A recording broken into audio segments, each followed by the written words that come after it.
And welcome back, ladies and gentlemen, to the Titan Series Season 6 Premier Division Week 2. We are back. It's going to be the fourth day of competition for the Titan Series, and things start to get serious, especially for those rosters who are in the bottom 6 who have not made it to top 10 yet, of course, to qualify for the Titan Series Premier Finals. Who will make it to that point? Well, of course, it's up to the teams to decide, but we're going to at least have a chance to watch them along their journey. I'm your host, Taylor Reflections Noble, but of course, I can't do the job alone. Today, we're going to have the same team as last week, Mustache Dave and Metalcore. Dave, how's everything going? What up, big homies? Feeling good. Like you said, at day 4, Titan Series. We are back. We are feeling good. I'm ready to go, man. I'm looking forward to the 4 matches we got cooking up here today, fellas.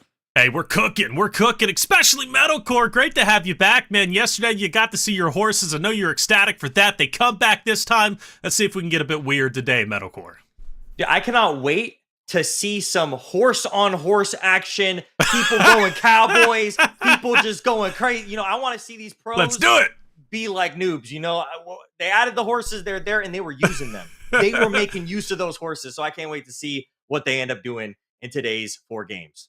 Well, Meadow, I can't either, man. I'm sure we're going to be seeing some horse-on-horse action. Dave, I know you're excited for that one. Let's talk about how this entire series is working. The Titan Series has been going on for a while, but the format, well, hey, maybe it changes a little bit. We got regular seasons, week 1 through 3. We're currently in week 2. That means there's only one more week of qualifying to get to the Premier Finals. Top 10 qualify Finals, excuse me. Bottom 6, though, will qualify for the Challenger Finals, so they'll still have a chance to get back into Premier Finals. And this is a big reason you want to make it to Premier Finals. Why? Well, because there's a lot of money on the line. We're talking $20,000 to be earned, and that's pretty significant to say the least. First place being $10,000. You could buy a lot of things out there. Horse bit loafers, horse bits for your horse, a horse maybe. I don't know. I really don't know how expensive they are. Maybe I'll ask Metal in just a little bit, but that's a lot of money, and all the teams are playing to get to that point. Of course, though, last week was exhilarating, was exciting, and Metal, it was your chance to really see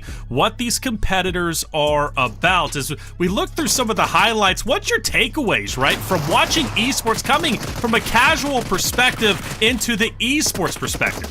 I am not gonna lie, I played, I streamed a couple times after this event, and I started carrying nades upon nades, and I try to do what these guys were doing, chucking and timing their nades. It maybe worked one time for me, but those skills, it really shows how they perfected these skills that, hey, it might seem so simple when we're spectating them, but when you're actually playing the game, it's extremely difficult. These are skills that pay their bills for the $20,000 prize. That's a slogan, isn't it, Dave? Skills to pay the bills, and these players definitely have the skills. Titan Series, a lot of NA action. What does the North American region mean for PUBG mobile competition? Skills to pay the bills. Listen, I only got a mustache that pays the bill, and the buck stops there. But yeah, last week we saw a lot of good action. And we saw some teams that a lot of people, including yourself, Taylor, were like, yeah, this team's going to be number 1 at the end of the season. I'm talking Dauntless, baby. Sure. Dauntless, they weren't showing up last week, honestly, maybe just getting it together. I'm hoping today, now on this new show day, we can start to see something because they got Temsa, they got Coops, two of the heaviest hitters in all of North America, rocking this squad here in our lobby. We are blessed to have the opportunity to watch these players compete. But going to the standings, 0-2 still at the top, and this is because day 1 they had a massive day. I believe, I'm trying to remember, they had like 40 something eliminations out of one day, and that really set them at the top. And when we saw them last week on the show day, they were another squad just nowhere to be found. We didn't see anything from that squad. Yeah, we didn't, and I was really sad to see that. And I really expected to come into today with iNCO passing them, because iNCO was incredible during their performance, during the broadcast at least, right? But as everybody knows, or if you don't know, you're just now joining us, again, they do play on Sunday. They play off broadcast. So even though we see 1 week broadcast, or 1 day broadcast, I should say, Titan Series is a 2-day affair. And for 0-2, it seems as if they're playing a lot better on Sunday than they're playing on Monday. Of course, that can change changed. We only had one litmus test, and that was last Monday. But iNCO Gaming, hot on their heels. Can't wait to see if they catch up. But the drop-off is pretty severe from there, from 0-2 to iNCO to straight out of Nepal. Then it gets close again. From number 4 to number 8, we go to page 2, and Metal, these are the teams that need to step it up, right? The teams that need to start breaking into not only top 10, but also the front page, right? To solidify their spot into Premier Finals. Especially that Dauntless team Dave keeps talking about. They got to get up there on the leaderboards, but just like we saw last time, anything can happen. We had the number 1 highest elim game at the last match that we watched there. I think that was with X Factor. And so the fact that anything can happen still, we're still so early on in this series that these teams, by the end of today, I bet you one of these guys are going to be not only top 10, but top 5. Woo, top 10, but top 5, jumping up the leaderboard, but it's not that far-fetched. Again, third place, I think, is 74 points, roughly. Dauntless is at 68. Maryland is at 62. And to talk a little bit more about Maryland as a team, Dave, Maryland performed very well during these pro scrims that we currently have. There's actually these North American pro scrims taking place. It's for $4,500. They happen every Thursday, I do believe. They'll be happening tomorrow, so you have a chance to watch it tomorrow at 7 p.m. Same place, same starting time, but it was Maryland, Dave, who ended up, I believe, scoring a second place. So a team that kind of flew under the radar during our broadcast that is looking to excel today during week number 2. Yeah, shout out to Enigma and Red Eyes as well. Those two have been the casters for those scrims that you're referencing, and it's been a good time. But listen, you're talking about scrims, all right? Reflections, you're talking about practice, all right? Yes, there's a little prize pool there, but this is the lobby that counts. So if you could do good in scrims, that's all good and dandy. But I feel like in this lobby is when these pro teams come together, really showcasing their strategy and mental fortitude, right? Maybe scrims, a couple of these teams are a little more relaxed, a little more chill. So yeah, Maryland, sure, you're doing good in scrims, but I got to see here today because we just saw on the overall leaderboards, they're not on page 1 here, Reflections. They're not on page 1, but they are top 10. But just top 10. They're in the number 10 spot, so they're not safe just yet. They're looking to obviously go a little bit higher up if they can. They do got Casper on that roster, so they do. Excited to see him compete, right? Maryland, second place in the scrims. Scrims are not, I get it, I agree with you with the narrative, Dave, but I also think it shows great promise for this Maryland roster. But going back to you, Metal, you mentioned X Factor, and wisely so, that game, right? That final game of the day, 21 eliminations, brother. Isn't that crazy, to say the least, Metal? The fact that these are pro players, and even Dave saying that those scrims, they're just scrims. No, those things are hard. I've done a couple scrims in my day, not one elim. It is the scariest thing. When you first start playing the game and you're playing classics and team deathmatch, nothing will prepare you for your first scrim. And then I couldn't imagine how these players feel when they're jumping into these big tournaments like Titan Series. So to me, scrims are as close as you could get to the Titan Series. And then once you're here, you're here. You got to show up and you got to show out, especially with how big these lobbies are and how anything can happen. Like we saw with X Factor, that huge game, it pushed them and their momentum up. And I'm excited to see if they are going to end up continuing that momentum or that was just a one-time thing. Yeah, was it a one-time thing? That's always the question with some of these pop-off teams, pop-off games. It's like, can they replicate it? Can they do it again? X Factor starts today in 5th place, I believe. Though by the end of our broadcast last week, they were in 2nd place, just behind that at 0-2. So they're a team that looks to catch up. But it comes to show you, nobody is safe. Your first place positioning, it's only there for a short amount of time. If you're not maintaining it, you could fall behind very quickly because, well, a team could drop a 21 bomb plus a winner chicken dinner, which is pretty special to say the least. I say practice what you preach. Practice is important, and those practice scrims, I think, are going to give us a great indication to what these teams are working on and who can improve and who is improving and willing to put into work after all. Now, Metal, you love horses. You do. We made that very apparent. Yes. We got something special. You do. No. In PUBG Mobile, you were talking, $10,000, you could buy yourself a horse. Nah, dude, I'm pretty sure those things are expensive. They're equestrian. PUBG Mobile, I mean, maybe you can rent one for like $100. But I swear, $10,000 divided 4 ways. I feel like you're not gonna be able to get a horse. Maybe like a horse rental. But in PUBG Mobile, horses for free. Every match, you'll find a horse just wandering around, doing its little thing, walking around. It's not like a car. So again, I mean, I can't wait to see new classic equipment that wasn't previous in the game, because normally when the game updates, we're seeing new equipment that the esports players, they'll not see the light of day of. We got spears that teleport you. We got Thor's hammer that crushes and like creates ice. But the horses stayed. Horses aren't part of the event. They're part of the classic experience. So whatever they add to the classic experience, the esports players, they're going to be having that experience. So that's what excites me. Every single update for the last few updates, they have added the fun event mode that everybody loves. It's 2 months long, but they also add classic improvements like the smoke grenade launcher, like the horses. And in the past, what did they add? Shields for the DP28, shields for the M249. Like they add just slow little things that make the classic experience very different for these esports players. So it's not always static for them. It's not always the same Erangel for them. There might be a new gas station. There might be a new section of the map that they added that, just came out. So it's really exciting to see them implement those things and then use them. They're not just playing the OG 2018 PUBG Mobile experience. Well, it's hard to be a competitive player because you got to constantly adjust, right? Yes. Especially when it comes to Battle Royale. Metal, we do have a special horse segment. We'll get that to you just in a bit, though, okay? Hey, just wait for it. I tell you what, I don't know how much a horse costs, but I know that replay segment's going to be free $99, baby. I don't know about that one. That editor be saying that's 100.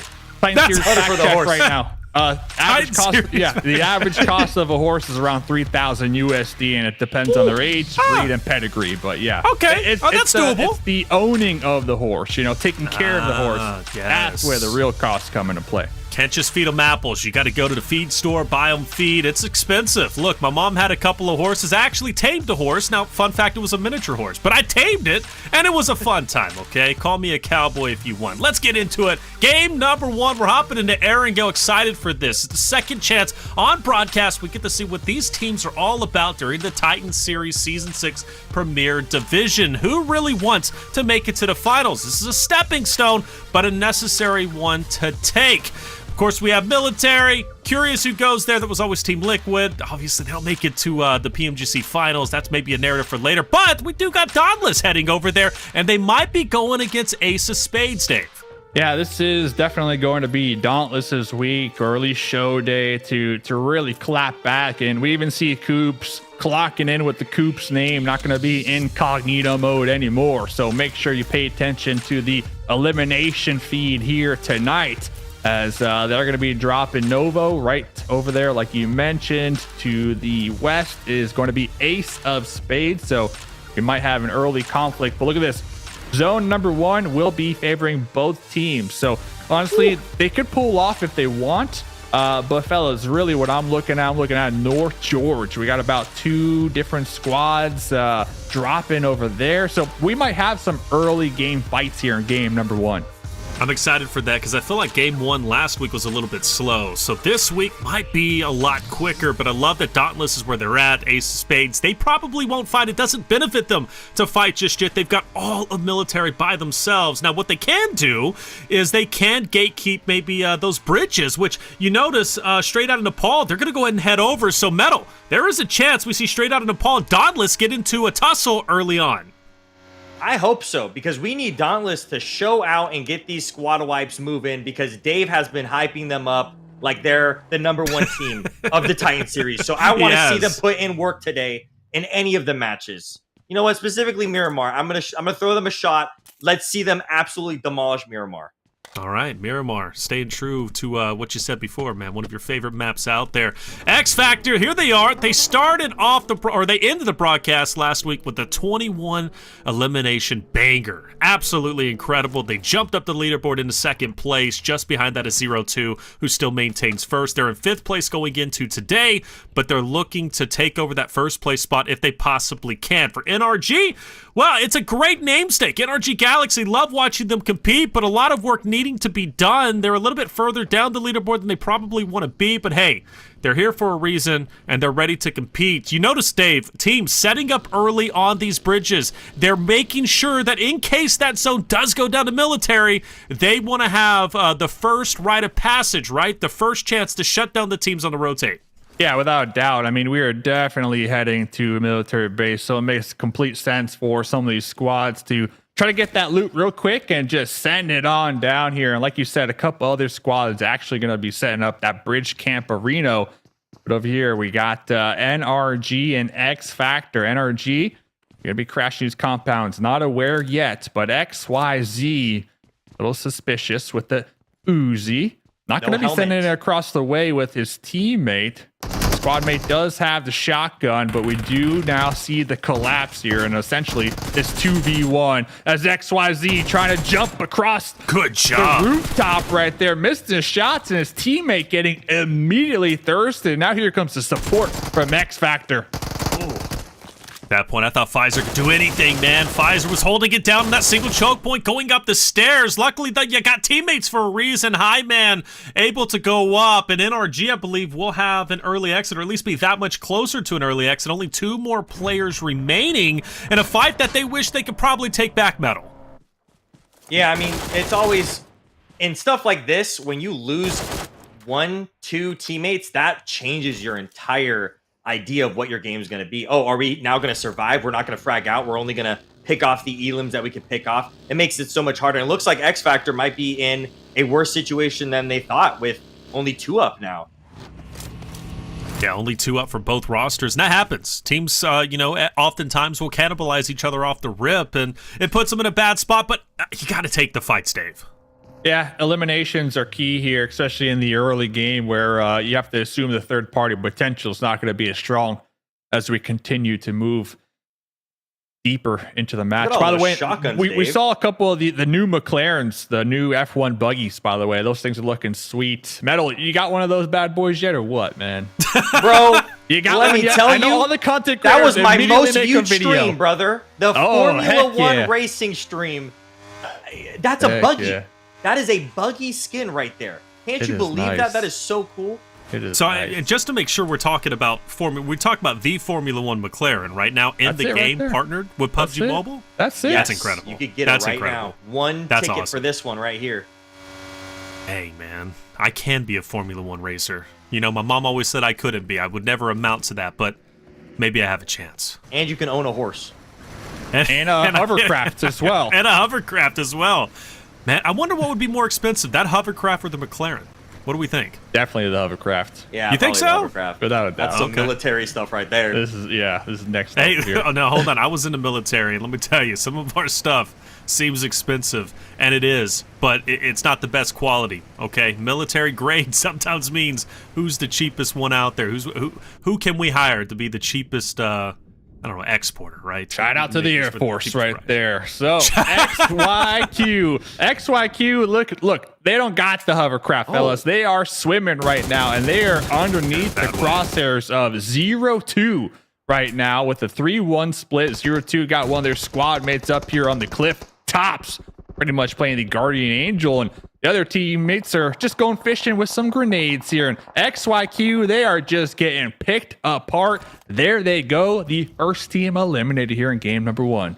Yeah, tough break for XYQ, but for 0-2, great start, and a much better start than we saw last week. I want to see what this team is all about. You're talking about a star-studded roster, a roster that on paper is very scary. Crow, Capri, Foops, Baton, all 4 of those members you know and you love if you watch esports competition. So 0-2, in my opinion, is the strongest roster on paper, and right now the strongest roster when it comes to the standings. They're in first place. They've maintained first place. I don't think they've given it up just yet. So until someone dethrones them, well, they're the best. But X-Force still exciting. And for NRG, on to X-Force. This fight continuing from a little bit earlier, Metal.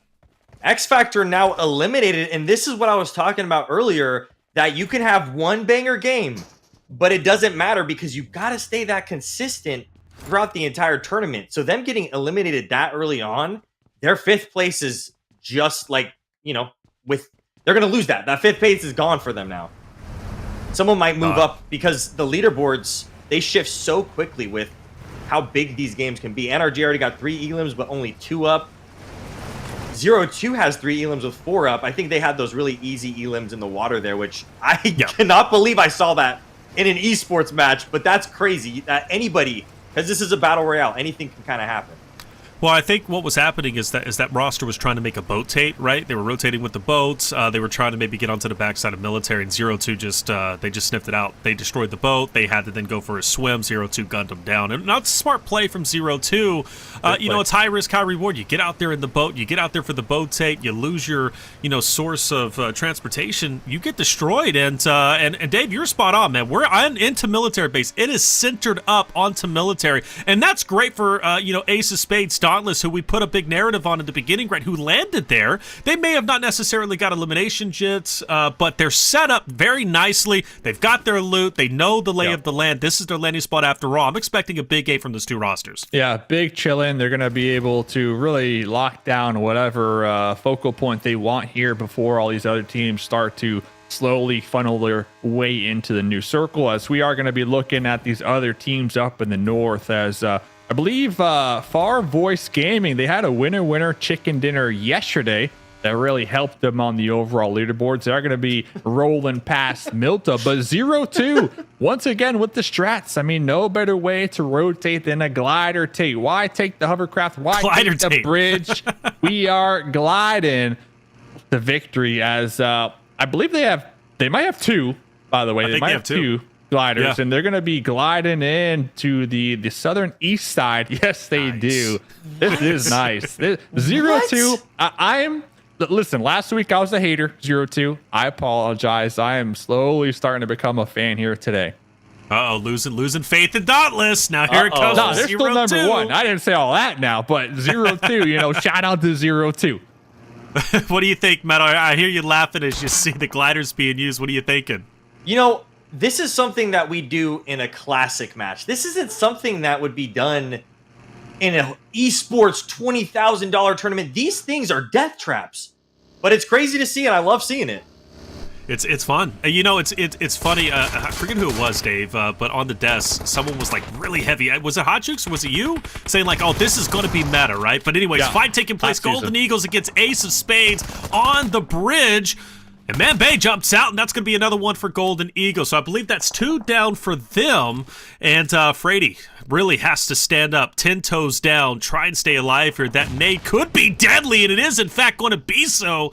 But hey, Kiddo's on the move. Golden Eagles wants revenge, and they're going to be successful potentially. But Kiddo's fighting. Confretti's going to drop down. No, excuse me, Freddy's still up. Kiddo taking a ton of damage, but Ace of Spades holding their ground. They're looking good. Manby should be finished off, or at least get picked back up for Golden Eagles. A fight that goes to the wayside. And you got to give credit to Ace of Spades. They hold their ground, Dave. Yeah, you definitely have to, but the fight's not over yet. Looks like Trolls was able to pick up his squad mate. Trolls in the buggy, DBS in hand, trying to get the rotate on to Versa. 2 frag grenades to be had here. Gonna have a little grenade battle. It's gonna come down to who can cook it to perfection, and that's a good one. Versa's gonna begin chunked down really low. Here comes Trolls with the follow-up here. The support from the bridge side. That's going to be Blinky really putting the squeeze right now on Trolls. Yeah, tough spot for Trolls. Blinky knows exactly where he's at. You really can't go anywhere if you're Trolls. And in fact, Blinky, he had to reload, but there it is. Good shots onto one more to clean up. Can he get it? I think so. Blinky in a great spot. The nade should be cooked to perfection. I know he'll get the med kit off, but he's going to end up falling. A great attempt for Golden Eagles, but I mean, really impressive fight there, Metal, from Ace of Spades, man. They held their ground. They didn't lose a single teammate, and now they got to set up for another challenge on the bridge.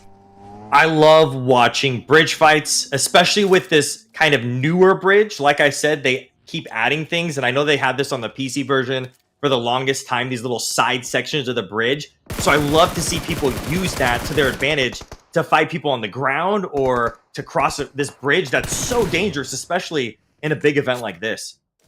And Ace of Spades doing a great job with the team fire. They're firing on all cylinders. INFERNO Esports, they're going to just have to full send it in. There's really nowhere you can go. I mean, you just got to fight it out. But the way Ace of Spades are set up is just really, really nice. The question is, how much utility do they have left? I see a nade being cooked up. Now, I like this off angle, though, from Pakal. That could actually be pretty beneficial. And Versa needs to keep his head down, Dave. Yeah, Versa is just lasering, though, INF. INF cannot catch a break. They're trying to prone, but they're getting shot from all over the place here. Finally, Versa is going to be knocked down, but not out. Looking for the support from his squad mates, but there goes the Molotov. That should take out Versa. Blinky's going to be on the underbelly of the bridge right now. And INF, they're slowly pushing up this bridge and taking out Ace one by one. Yeah, Versa was the linchpin. They take him out, and INF feels confident to push forward. They do exactly that. I thought Blinky might have been able to make a play. I'm curious why he went down low. I thought he was going to try and go up the stairs, but there would have been an INF member waiting for him in that moment. And now Man Bay says, enough is enough. I need to get out of here. At this point, we're in damage control mode. We got 2 players left. We need to get our placings. Hey, if INF wants to bridge that badly, Metal, they'll give it to him. Bridge fights are... You are fighting tooth and nail for that bridge because there's nothing else you could do but cross it. Even when you're in the water, you're at such a big disadvantage. And there's no buildings close to this bridge to even take cover on. So everybody here is just surviving to get into the zone who didn't fly one of those... What are those things called? That they were flying? The glider. The gliders?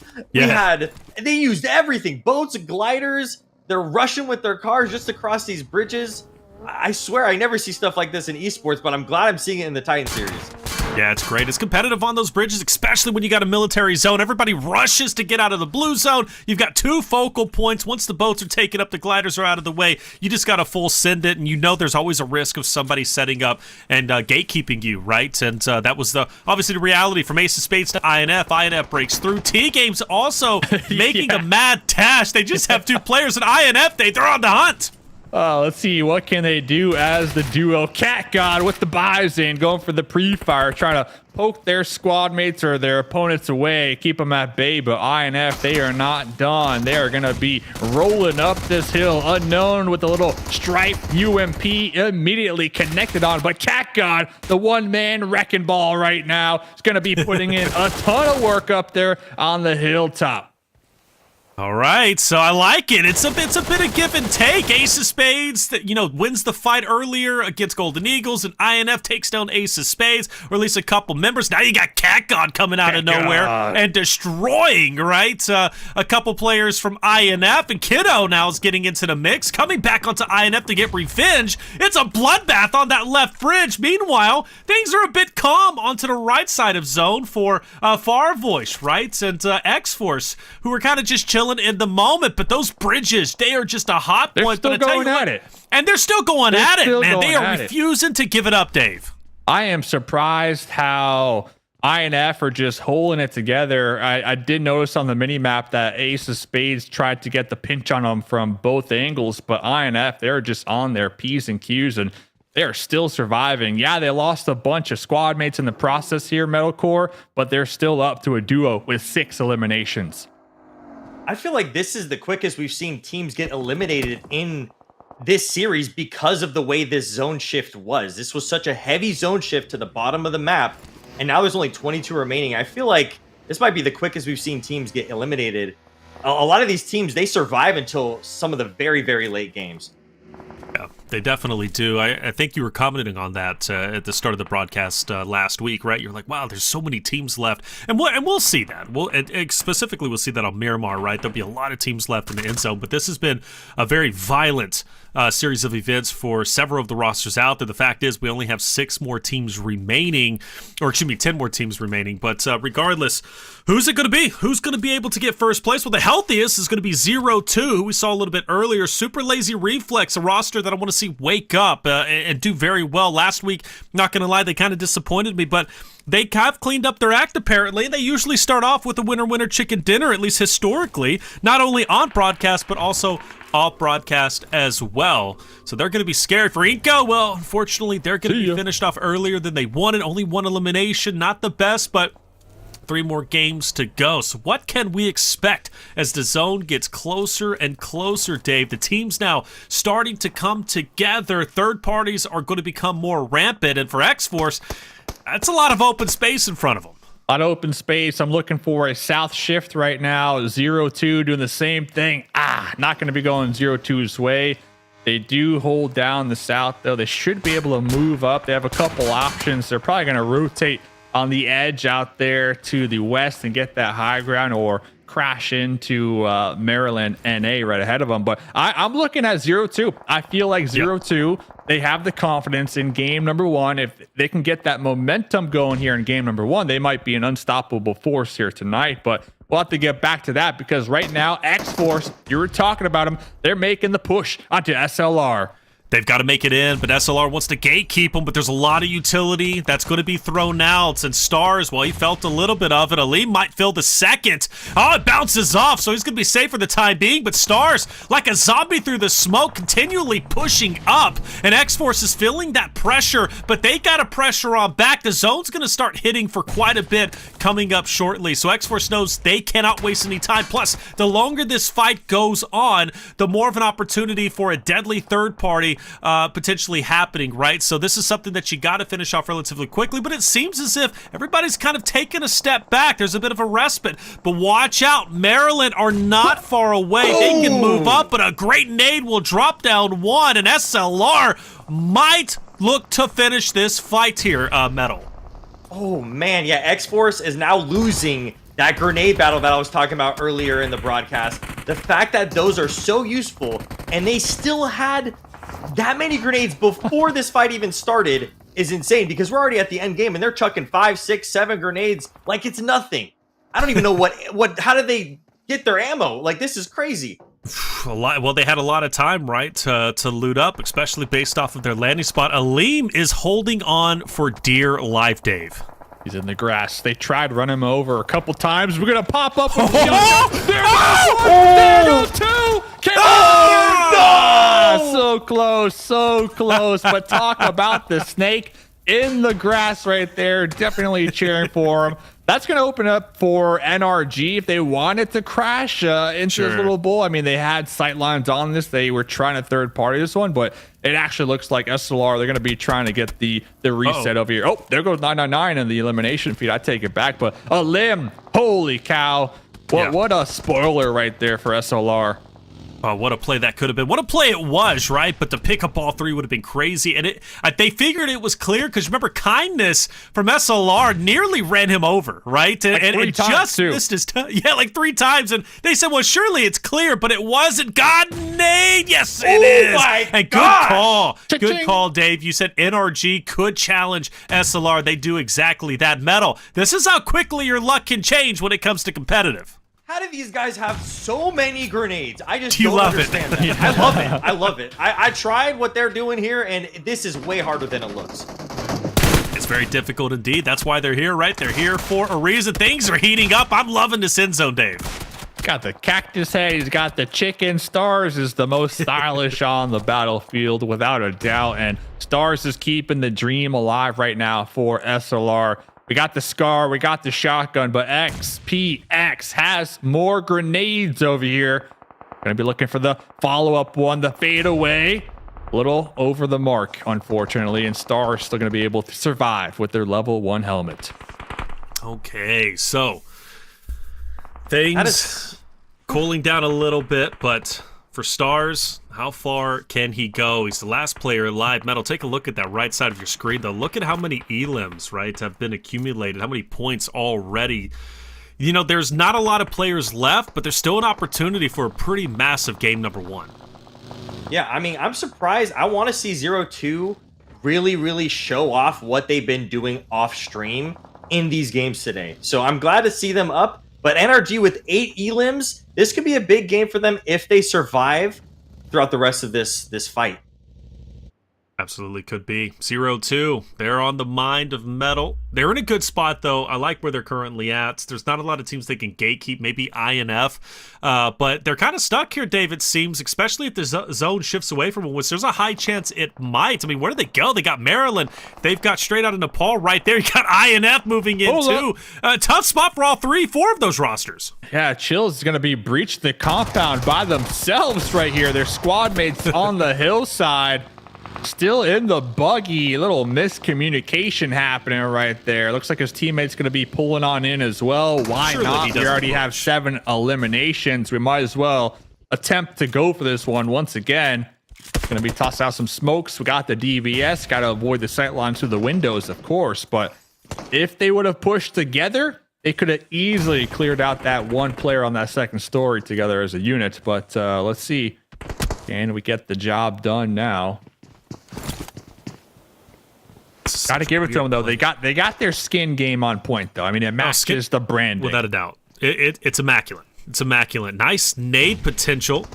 It's still weird that they do push individually, Dave. We can touch on that later. I don't know why they did that. And now it's like, do you really want to push into a building that you know you're going to be surrounded at? Is it worth it? Do you prioritize the placement points now? But now I guess they really don't have a choice. You can't run away at this point. Now you just got to continue to fight it out. And he's kind of satisfied with this bottom level. Another nade being cooked up. He pushes forward. This might be good, and it will be. A player will drop, and I don't know. INF puts themselves in an impossible situation, Metal, but who knows? They might be able to make it happen. You know, he did what his teammate wasn't able to do, and now he wins the compound because of a third party. Yep. This is kind of wild. It blows me away. INF is still alive here. They're at 8, Dave, but I give them credit where credit is due. They win it. It was an awkward push, but somehow it pays off. But now where do you go? All the compounds are taken over. You got Maryland. You've got O2. You've got, of course, INF, right? There's teammates and enemy teams all around you. Yeah, this is looking like a 0-2 game if I've ever seen one. Their compound up there in the north still going to be in play as well. XPX from NRG is going to have to make up their mind. Do we square off against Stars? Looks like we are, and Stars wins that engagement. XPX going to be out for NRG. So looking at the map, I mean, what stands out to you fellas? Well, I like where Maryland's at, and I called them out at the beginning, giving those scrims, being in second place. I think Maryland could be a sleeper team that we weren't necessarily expecting to, really rise up the ranks. They're currently in 10th place. They understand where they're at. My only concern, they're at 0 eliminations. Even if they do get the winner chicken dinner, they're not getting the most points. INF, curious how far they continue to go. You've got 3 teams, SLR, FE, INF, who are currently with just a single player, but Maryland, 0-2, definitely the standout team. And which also plays into what Metal was saying earlier. 0-2, you were happy with their positioning. You thought they were going to make a deep run. It looks like you were right, Metal. Yeah, let's see what they could do. If Inferno can 1v3 them, this could be the end of their game. But we've got nades going back and forth from the two teams. He's going to have to clutch it up. Oh! And that clutch couldn't happen with those nades. That was a good amount of elims for them, though. Not bad, right? And 11 points. They'll take that to the bank, Dave. And now we're down to our top 4. 0-2 Maryland have to take priority here. They've got the man advantage. They're currently tied at 3-3. But who knows? Super lazy Reflex, right? Farvoice, they can play spoiler. Yeah, so 0-2, they got some crates to loot. They have some vehicles to use for that rotation. And they also have a giant boulder pretty much in between them and Maryland, who is going to be looking at their direction, anticipating the push, because Maryland, they're in the hard cover. They're big chilling. So I have to expect 0-2 is going to be looking to maybe crash them after they get the reset. That would be the play. But over here, the solo Nates from Farvoice trying to get that last elimination on Stars. But Stars is a survivor. Stars has been playing this game since the very beginning. I remember Stars from 5 years ago in competitive, and homie knows how to survive, and right now we're seeing a masterclass from Stars. I became a big fan of him during the PMSL spring season, right? Watching him talk his trash on main stage, and he set that precedence day one. So I agree with you, man. You've been watching Stars a long time. I've only been watching him for about, I guess a year, 2 years, but big fan of what he does, big fan of what he brings to the table, and a big fan of Farvoice Nate. His rotate in, he realizes zone is going to shift. He wants to take priority on that. Meanwhile, Maryland 0-2 going at it, and Stars takes the opportunity to third party, takes down Foops. And now the numbers swing over towards Maryland, who is currently at 3 strong. Doesn't mean they're necessarily safe, because Stars, he doesn't care. He's not biased at all, Dave, right? He's got a lot of teams in front of him, and he wants all the kills. Yeah, and Foops was trying to get the Molotov, trying to get the grenade in that second-story closet of the tower, and it's just such a challenge to get that ricochet bounce into this little closet. And well, Foops got caught slipping out there from Stars, like you said. But Maryland, they're looking pretty low when it comes to the utility department. I mean, no helmet right here on Becker. Toyota's vest is beat up. No grenades, no smokes, throwing out that last Molotov. And we're starting to see 0-2. They're starting to create a smoke tunnel. They're looking to make the push. Oh, fired it out in the smoke. Casper has no idea where anyone's currently at. And Nate and Stars are just going to be so annoying in this position, Metal, because, they might be solos, but they're just looking to take anyone down they can. And Crow on the rotate will fall. What looks to be a great ending for 0-2 now starts to fall. And Metal, you can see Maryland, they're gaining their confidence. They're feeling good. They're going for the win. And let's see what 0-2 or even the third party has to say about this for Maryland. 0-2 out. Now it is this now a 2v1? Nate has a chance to win this for his team. That would be crazy. Let's go, Nate. And there's fans out there for Farvoice. They were supporting him at the beginning. Farvoice fans in chat, get loud. Nate's looking to make it happen. Car rotate, hoping he doesn't get shot at. Finds a boulder. And now this zone is going to collapse all the way down, but Nate is still applying pressure, applying damage. This would be such an incredible ending to Dave, what has already been an incredible game number 1. Yeah, great reposition right there, but we really needed to take out Becker in that pre-fire right there. But we do have a couple grenades. Nate's going to be going for a follow-up, has one more in the pocket. Might be able to spot the toes of his opponents. Becker forced to push from behind that rock to avoid that grenade. But look at this. Now they got the grenades from the side of Maryland. And Maryland coming in clutch with a winner chicken dinner game number 1. Right on. Good job, Maryland. You look good during the scrims. Now you're looking good where it counts, right? During the qualifiers to go to the finals of the Premier Division for Titan Series Season 6. A great game, a good ending, and Metal was surprised, right? For 0-2, they looked so strong. They had the man advantage, but those compounds were all locked up. We knew they eventually had to fight, and once they did, Maryland, while they were firing on all cylinders, they had great utility usage, and 0-2 could not make the rotate. I think that still was the best that we've seen them on broadcast. So I'm hoping we get to see a little bit more of that, especially like the fact that Maryland's like, you know what? Let me just go practice in scrims. Maybe we just need to change it up a little bit. And clearly, unlike what Dave was saying, those scrims are helping them. Oh, I don't know about that. I mean, the third party's what took out 0-2 right there. Maryland, they weren't doing nothing but pre-firing shotguns into the air. But yeah, I mean, they got the win here. Shout out to Casper for really clutching out in game number 1. I mean, they got the win. But we're talking about practice, fellas. All right, practice makes perfect. Exactly. Okay, and look at what happened.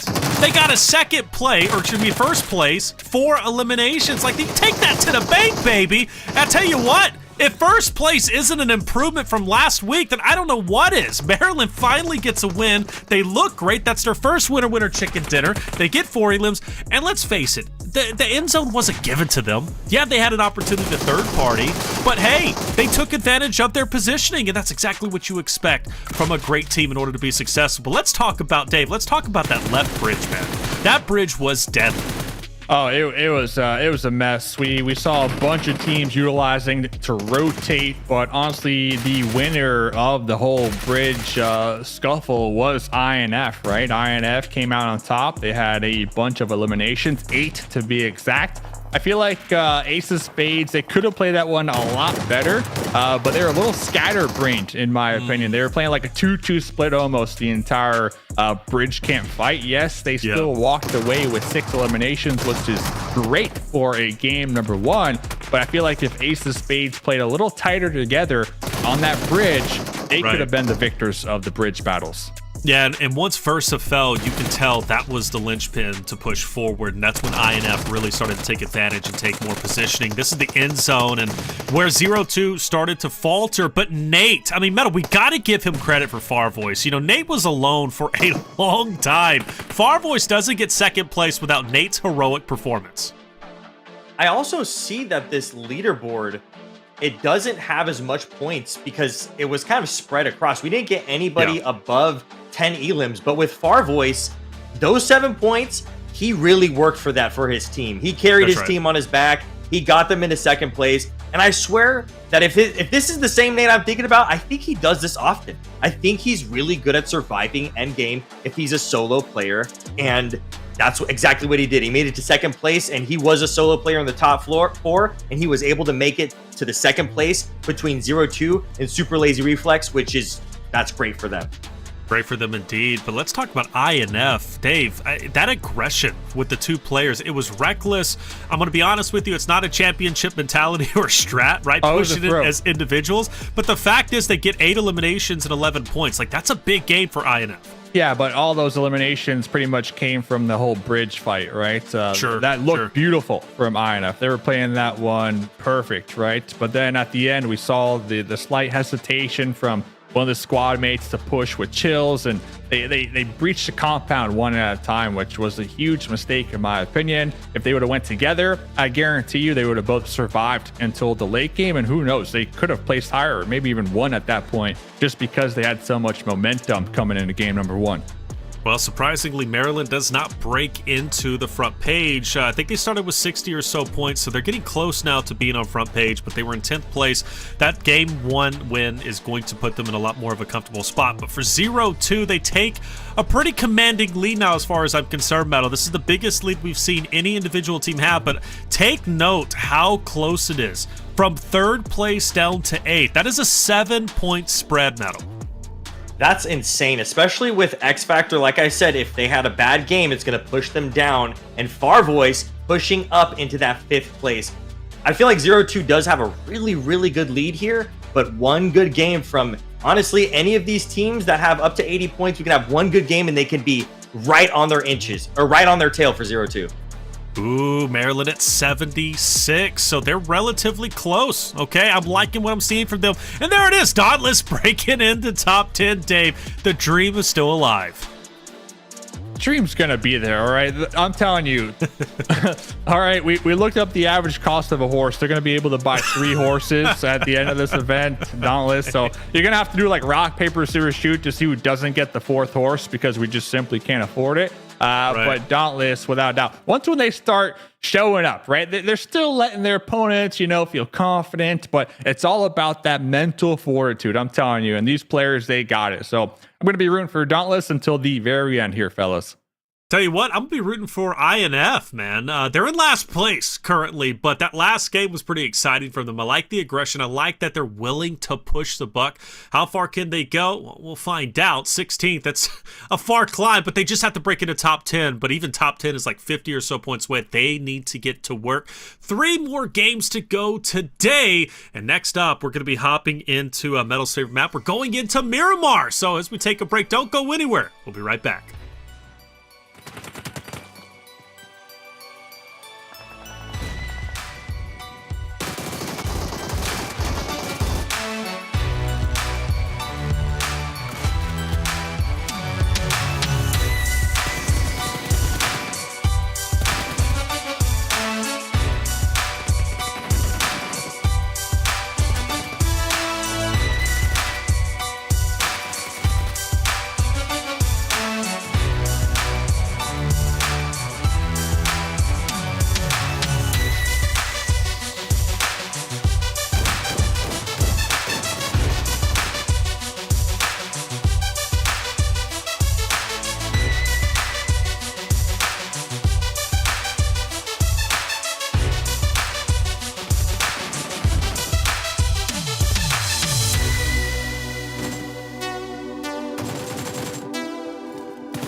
Welcome back, everyone, to the Titan Series Season 6 Premier Division Week number 2. We're hopping into Game 2 onto Miramar. If it's anything like map number 1 on Erangel, man, it's going to be exciting. It really was just a bloodbath on map 1. Map 2, hopefully the same. Follow us on socials if you haven't already. We keep that action going for Titan Series at titanseriesgg. And make sure you hit that sub button if you haven't already. We keep the PUBG Mobile action going, including those NA Pro Scrims taking place. That'll also be going tomorrow, 7 p.m. Eastern Standard Time. Same place right here.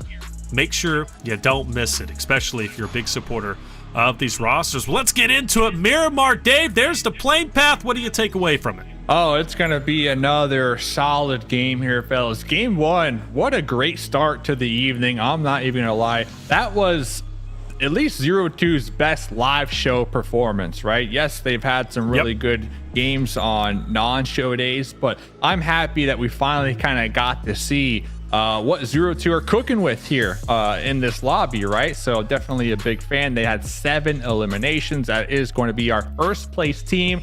Other teams kind of waking up, I guess you can say. NRG Galaxy, INFERNO Esports. So we definitely have a couple teams now on the Dave radar here tonight, fellas, as we head into Miramar. At Dave radar, Metal, that's a real thing, man. When you get put on Dave's radar, magic happens, Metal. Is his mustache the antenna for the radar? Is this what I'm getting at? I don't know, Dave. You want to let your secrets go? No, I can't, because then you know what? Then there's no reason to have me here anymore, fellas. So the secrets stay safe. All right, the secrets stay safe. But looking at Picado, I see 2 teams. I see iNCO. I see X Factor. Are we going to have some early skirmishes here on Miramar? We can only hope. We can only hope. And I think we definitely will. X Factor got into a tussle with the muscle earlier. And, well, this time around, it looks as if they want to do just the same. Maryland also into a bit of an engagement against Ace of Spades, who needs a big game here. I felt they were cut a bit short last game, Metal. You know, they finished off in 6th place. That bridge hold was strong, but they ended up letting it go once versus finished off. So if Maryland takes them down, which could be possible, Metal, Ace of Spades could be in trouble. This could be huge for either one of these teams, because after that really solid game that we just saw from Maryland, they could mess it up, that whole momentum that they had. But I'm telling you, those scrims, practice makes perfect. Shout out Maryland. Dave doesn't know what he's talking about. Don't worry. Yeah, let's see him get wiped out here. All right, let's see him get wiped out here. All right, let's go. Ace Maryland? Of Spades. No, Ace of Spades. Oh, Ace of Spades. Let's see it. No. Wipe him out. Wipe him out. Ace of Spades. Oh my God, look at this. Oh, Versa. Versa. Oh my. Getting revenge on that choke point. He's mad he lost that bridge fight. He said we were finished off a bit too early, and now I'm going to make good on it, but tries to get sneaky, takes off more than he can chew. And Mambe also with the high ground, going to make things very awkward for Ace of Spades, if not already awkward. They're down to just 1 member, and I guess you put it out there. You said Maryland, they're taking it. Well, I think they just did. Well done, boys. Good prediction from the both of you. Dave, what do you think? I think Versa is pissed right now. He's like, Mom Bay, where were you? Right, what are we doing right now, Mom Bay? Yes, the SKS, sure. But what are we doing, right? That was such an easy squad wipe right there for Ace of Spades. Yeah, I think so. Now Mambe, all he can do is just look on. But granted, he does have that high grounds, which could be quite nasty, depending on how Maryland rotates out, depending. Okay, I don't know. Ace of Spades, they may be 1 member left, but I think they could be just fine. Now, X Factor, we talked about them early on, potentially getting into a bit of a fight with iNCO. That's still stagnated for a little bit, but it's Miramar. Anything can happen, and Meta, one of your favorite maps out there. You know, it tends to be a little bit slower, but I'm glad that we got some engagements early on. You know, with esports, especially with these not being full 100-player lobbies, these are full lobbies with 64 pros. So it's crazy that with almost a huge chunk less amount of players, you can still get so much action on such a big map. A lot of action, and it never stops really once it starts. For iNCO, X Factor, they're keeping their distance so far. I don't know anything's going to pop off just yet. Plus, they're within zone, so nobody has to rotate out at the moment. Everybody kind of setting up early on. As we know with Miramar, you want to get those hardcover POIs or get the high ground on the mountains. You can do one of those two things. You're going to be set up nicely for success. Looking at our mini-map, looking at our internal mini-map, Dave, are there any teams that stand out that who need to still work their way in, like in Los Leones, right? On the outskirts, working their way in. What are you thinking? And hold up, we got a horse. Yes! Action. Yes! This is why I love X Factor. Rooting for them. Look at this. He's even jumping just to jump. He doesn't have to jump like that. That horse has hops. Look at that horse go. He's doing it just for the broadcast too. Can we climb the cliffside with this? If he can, find out. Oh, he put his horse away. He just his horse is gonna walk off the cliff. I'll tell you that. Oh no! Don't say that. Don't say that. I'm not saying it in a mean way. I'm saying that horse man. it auto moves. Man, so that's horses crazy are dumb. To hear from you. Yeah, that's crazy. Sorry, horses are you know very what? dumb. My love They're for gonna horses. walk off a cliff. I'm emailing PETA. Oh, PETA bread. PETA bread. Okay, PETA bread. X Factor. Oh wow, good shots on the ink. There's no way. Metal, how hard is it to control that spray like Mazaro just did?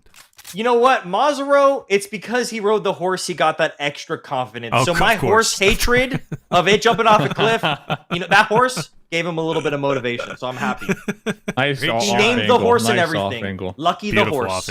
The thing is, though, I wanted to see X Factor, the trio in Picado, move a little quicker after that knock, right? Move a little quicker to make the collapse happen. And they're kind of still taking their time. But going back to Ace of Spades, absolutely throwing here this game. This is going to be NRG trying to take him out, by the way. Oh, he wants trying to get a taste. Thirsty. Yeah, there we go. NRG. Free elimination right there. Rough game for Ace of Spades indeed, right? Not the same since that bridge battle on Erangel. And Farvoice, well, they stayed alive for a long time in game number 1 because of Nate. This time around, X-Force seems to have their number, right? Let's see how far they can go. I mean, they do have 4 members up, but for Sin, I mean, Sin is in a bad way. Yeah, but Scottish is pulling up, and we saw last week Scottish could clutch it out. So if Zin could just stay alive a little longer to allow his squad mates to close the gap, we might be able to provide the support to X-Force. Zin is right there in the little crevices trying to avoid these grenades. The thing is, the teammates, they're taking... Scottish, stop moving. Scottish, hello. I was just praising you. Now you're looting. What's going on? I thought we were playing Saving Private V-Zin out here, but we see him out there in the distance. Scottish is just chilling. Yep. Not really, not really moving. Here comes Nate, though. We saw Nate last game clutch it out. We got to save our teammate here. We know exactly where X-Force are. Free point on the roof, too, on the left. He's going to be nasty. Aleem as well could also keep Farvoice at bay. Free point, utilizing that roof, as I said. That's going to make it tough for Farvoice. They might have to give up Sin. In fact, one's already going to be down. And that is, or one's going to be very weak, excuse me. That's going to be Sin. And, okay, so Sin's action. He said, if I can't get help, I'm going to be my help. And he will finally fall. But good effort from Sin. Now Scottish has to try and pick up the slack. At this point, I think it's over with. Leave Sin and just play later on. Play gatekeeper role, man. What would you do, Metal? What would you do, man? Would you get on the Vespa? I would definitely not ride that moped. Yeah. So horse is fine, but not they don't have horses. They don't have horses, so Look at that. This is gonna get him killed, bro. Look at him go. He's just trying to escape. Scottish. That's right. Some Scottish things, huh? Scottish. Actually French, by the way, which is again French. still waiting on that book to be written. I want that lore. I Was he even driving this thing? Scottish has won more prize winnings than all of us combined in esports. You don't know my history. Well, we talked about Scottish's last week, and it was pretty impressive. So it was very impressive. I think I've made probably $120. But does that beat Scottish? Definitely not. I think we okay, said well, last week he had like 300K at least in prize. He's got quite a bit. Yeah, so He's definitely incredible. a player who knows his stuff here in PUBG Mobile. So I guess letting Beeson die there in that situation was the right call. The bait. So they did pull out. They're still going to be alive as a trio. All these players looking to find a position now in the new circle. iNCO still going to be locked down here in Picado. Looks like X Factor finally going to be pulling off, not wanting to mess with Papa Blue, especially after that new circle shift to looking at the actual play zone here, fellas. SLR, they're in a prime position. Also looking at TGames in a good spot. So I do like the call for X Factor to pull off, but not all of them pulled off. They did leave one squad mate behind. And I wonder if they do. Obviously, it's intentional. And Mazzaro maybe looking to take on the entirety of iNCO Gaming, kind of be a sacrificial lamb potentially, which would be kind of crazy. But it also kind of doesn't make sense because iNCO's in front of him, and he has to go forward he probably lost order the horse. to break Papa Blue. Maybe he did lose the horse. Yeah, ran away, remember? Oh, if they come straight into him, Mazzaro might be able to make some magic happen. And for iNCO, they're going to have to pull away. Mazzaro applying that pressure. Metal, this whole situation's awkward for everyone. Super awkward. Where's his horse, and why can't he use the horse flute? Or the horse whistle, whatever it was last time. I forgot about the horse flute. I did too. We need it. We need the horse flute right now. That's how there's you the mix horse! out of here. It didn't jump off the cliff. W horses in the chat. Horse. W horses, man. Can you horse flute it from that distance though, Metal? Honestly, That'd be crazy. He needs it now. I need to use more horses myself. I'm not gonna lie. Oh, yeah. That did not work out for X Factor. So, and now they're coming back. They're doubling back as well. Oh, and they lost another X guy. Factor are doubling back. Chiffon, I know you're like the coach. What's the Chiffon? We need some coaching out here. Let Dave coach the team. Let Dave be the coach. First of all, don't abandon the horse. Number one rule. All right, in competitive. In esports specifically. We need esports flute to call Dave. Esports flute to call Dave. We need help. Get me out of this situation, Dave. What can I do better? And he's like, it doesn't matter because you're not Dauntless and I don't care. Yeah, Dauntless are going to win everything here. So. That's right. Now, this is weird for X Factor. Why you leave your teammate dies, and then you come back, and now you're in a bad situation. iNCO is they're just wanting to get out of here to begin with, but Maraza was like, no, I don't really care. 0-2, though. Now, this is a serious team. They have a great game number one. They're already in first place, and they've got a 21-point lead over everyone, which is quite significant given the fact that, third down to eighth place, 7 points separated all of those rosters going into to game number two here on Miramar. Foops, keeping the players at bay. They're riding the edge of that zone. When you think about these four players, are they four players that are very aggressive? Do they like to play that edge role?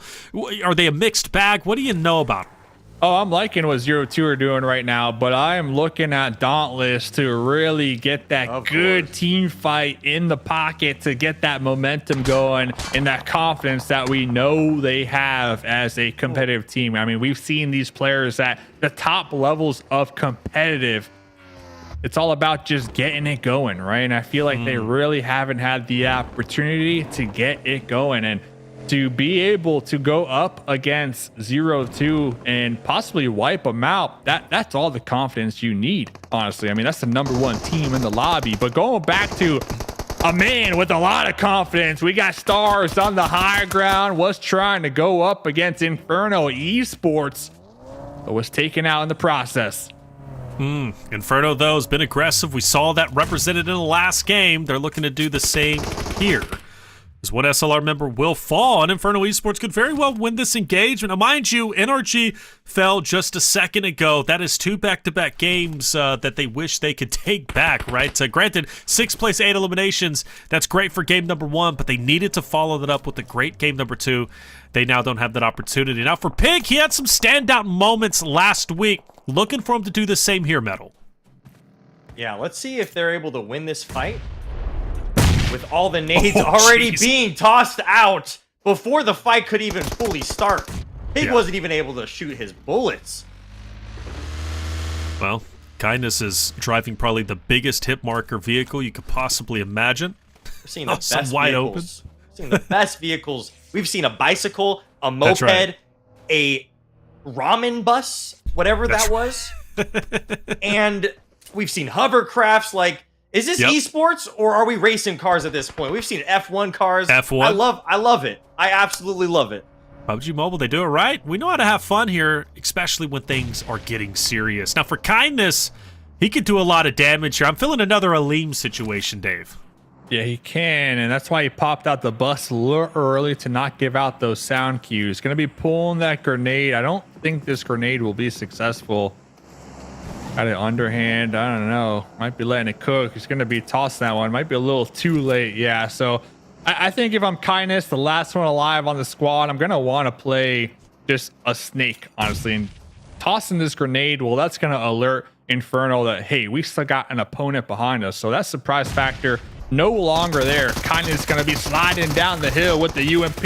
It doesn't matter because no way! On to 2 players of Inferno. All right, Kindness, he's making something happen, and I'm excited for him. That's going to be 2 players down, but he can't get the full finish on the one to his left. We were worried about the nades giving away his spot, but Kindness, he doesn't need the surprise attack. He's ready to go full city. Eventually falls, but what an effort that was. Metal, we have seen some heroic plays from individuals today. Aleem, Kindness, right? It means that regardless if there's one player left, you gotta keep the eyes in the back of your head, man. Keep your head on a swivel, brother, because Metal, anybody can take you down, and all 4 of you can fall very quickly. Yes, we have seen already in just this one match last game, and then this match where there's just solo players putting in work for their team. And when I'm saying put in work, they are really, really putting in that work. We saw that guy land prone, waiting for the perfect moment. Shotgun, almost getting a triple with that shotgun. Like, you got to be careful because those solo players, they either got to survive or they got to clutch it up. And Kindness almost clutched it up right there. He did get an elim for his team. So he actually got an extra point for his team. I agree with Dave, though. He could have played the slow battle right there. He could have tried to survive. But, you know, he's on broadcast. Got to ego it out. You know what I'm saying? Got to get those clips. Dave, I'll let you take this one. It's Dauntless versus Shining Legacy. They're just getting put through the blender right now. They got sandwiched between 2 different teams. They lost 2 of their squad mates on the push to the death shack right now. Now you got not 1 but 2 separate squads trying to get their grenades through the little windows. Dauntless trying to buy themselves some times with the smokes to hopefully avoid a grenade landing in this shack. But 0-2 on the outskirts. They're going to want these eliminations. Klaus with a little fadeaway. Free fire through the smokes with the UMP. Shots. There goes one. Here comes Caprice with the support. UMP. Just bullets ringing out in all types of directions. Oh! Dauntless aren't going down without a fight. Klaus isn't. An opportunity to pick up maybe another one. Great shots! He's gonna drop a second. The Death Shack. Well, maybe the Death Shack. A third one will also fall, and the 4th just above him. He's going for gold. Flames out. Doesn't connect. Just behind. It's gonna at least stop off an exit route. Klaus, he's on fire. He's feeling himself, and he wants the full finish. Great shots. Good damage. Can the 4th fall? Just a sliver of health, and he will get the job done. I cannot believe it. 0-2 is out. Klaus goes absolutely monumental, and Dauntless on fire. Metal, welcome to esports, baby. Is this what Dave was talking about? Where have they been? That was crazy. That was absolutely crazy. And those are the skills that when I watch clips like that, I'm like, that's esports. That's something that I can't even move my fingers fast enough. Did you see how he was using the tiny sliver corner to 3v1 that team? And once, he got that momentum, he got that energy, he got the pump, he was pumped up, he started pushing. He's like, this is a clip for Twitter. This is a TikTok clip. Sadly, I think he got 3. One of his teammates clutched it up for him. But without a doubt, that was one of the best clips we've seen in this Titan Series season. For sure. Oh, for without sure. a doubt. I mean, Dave, it's heroic. I thought Klaus was dead. Us as casters were looking at that. I know you're even thinking he's dead, right? Whoa, For him to win that fight. What are you talking yeah, about? I know you don't play. You did not know Klaus was going to pick up 3. I've been saying Dauntless since day one. How are you going to say I was thinking they were going to die? So Klaus was picking up 3 from that shed, Dave. Come on. Klaus was picking up 4, and then his teammate Rose stole the last one. But honestly, that was a throw from Shining Legacy, because Shining Legacy, they were in the prime position, a third party the entire fight between Dauntless and 0-2, but they just crest a little too far over their hilltop, and I believe they got third party by your both favorite team, Maryland. So Maryland actually coming in clutch right there, kind of helping Dauntless essentially to be able to allow Klaus to pop out of that death shack and take the 1v3. But that was probably, like Metal said, the best clip so far in this whole event. Oh, without a doubt. There's nothing. I mean, Aleem had it before riding game number 1, but nah, Klaus gets it done. That is incredible. And from the Death Shack in that corner, he's getting naded, he's getting third-partied. Just a beautiful series of events. Incredible job. Let's see how far the duo can go now. They at least have locked down a 7th place. Now, got X-Force, XYQ, and a battle is starting to potentially culminate. Now, meanwhile, you also have Straight Outta Nepal who's going to be on the potential flank. This is Miramar. Third parties are going to happen. Metal, there's a lot of open space, right? And if you don't got one of those hardcover POIs and you choose to go to the mountainous region, you always got to be watching your back.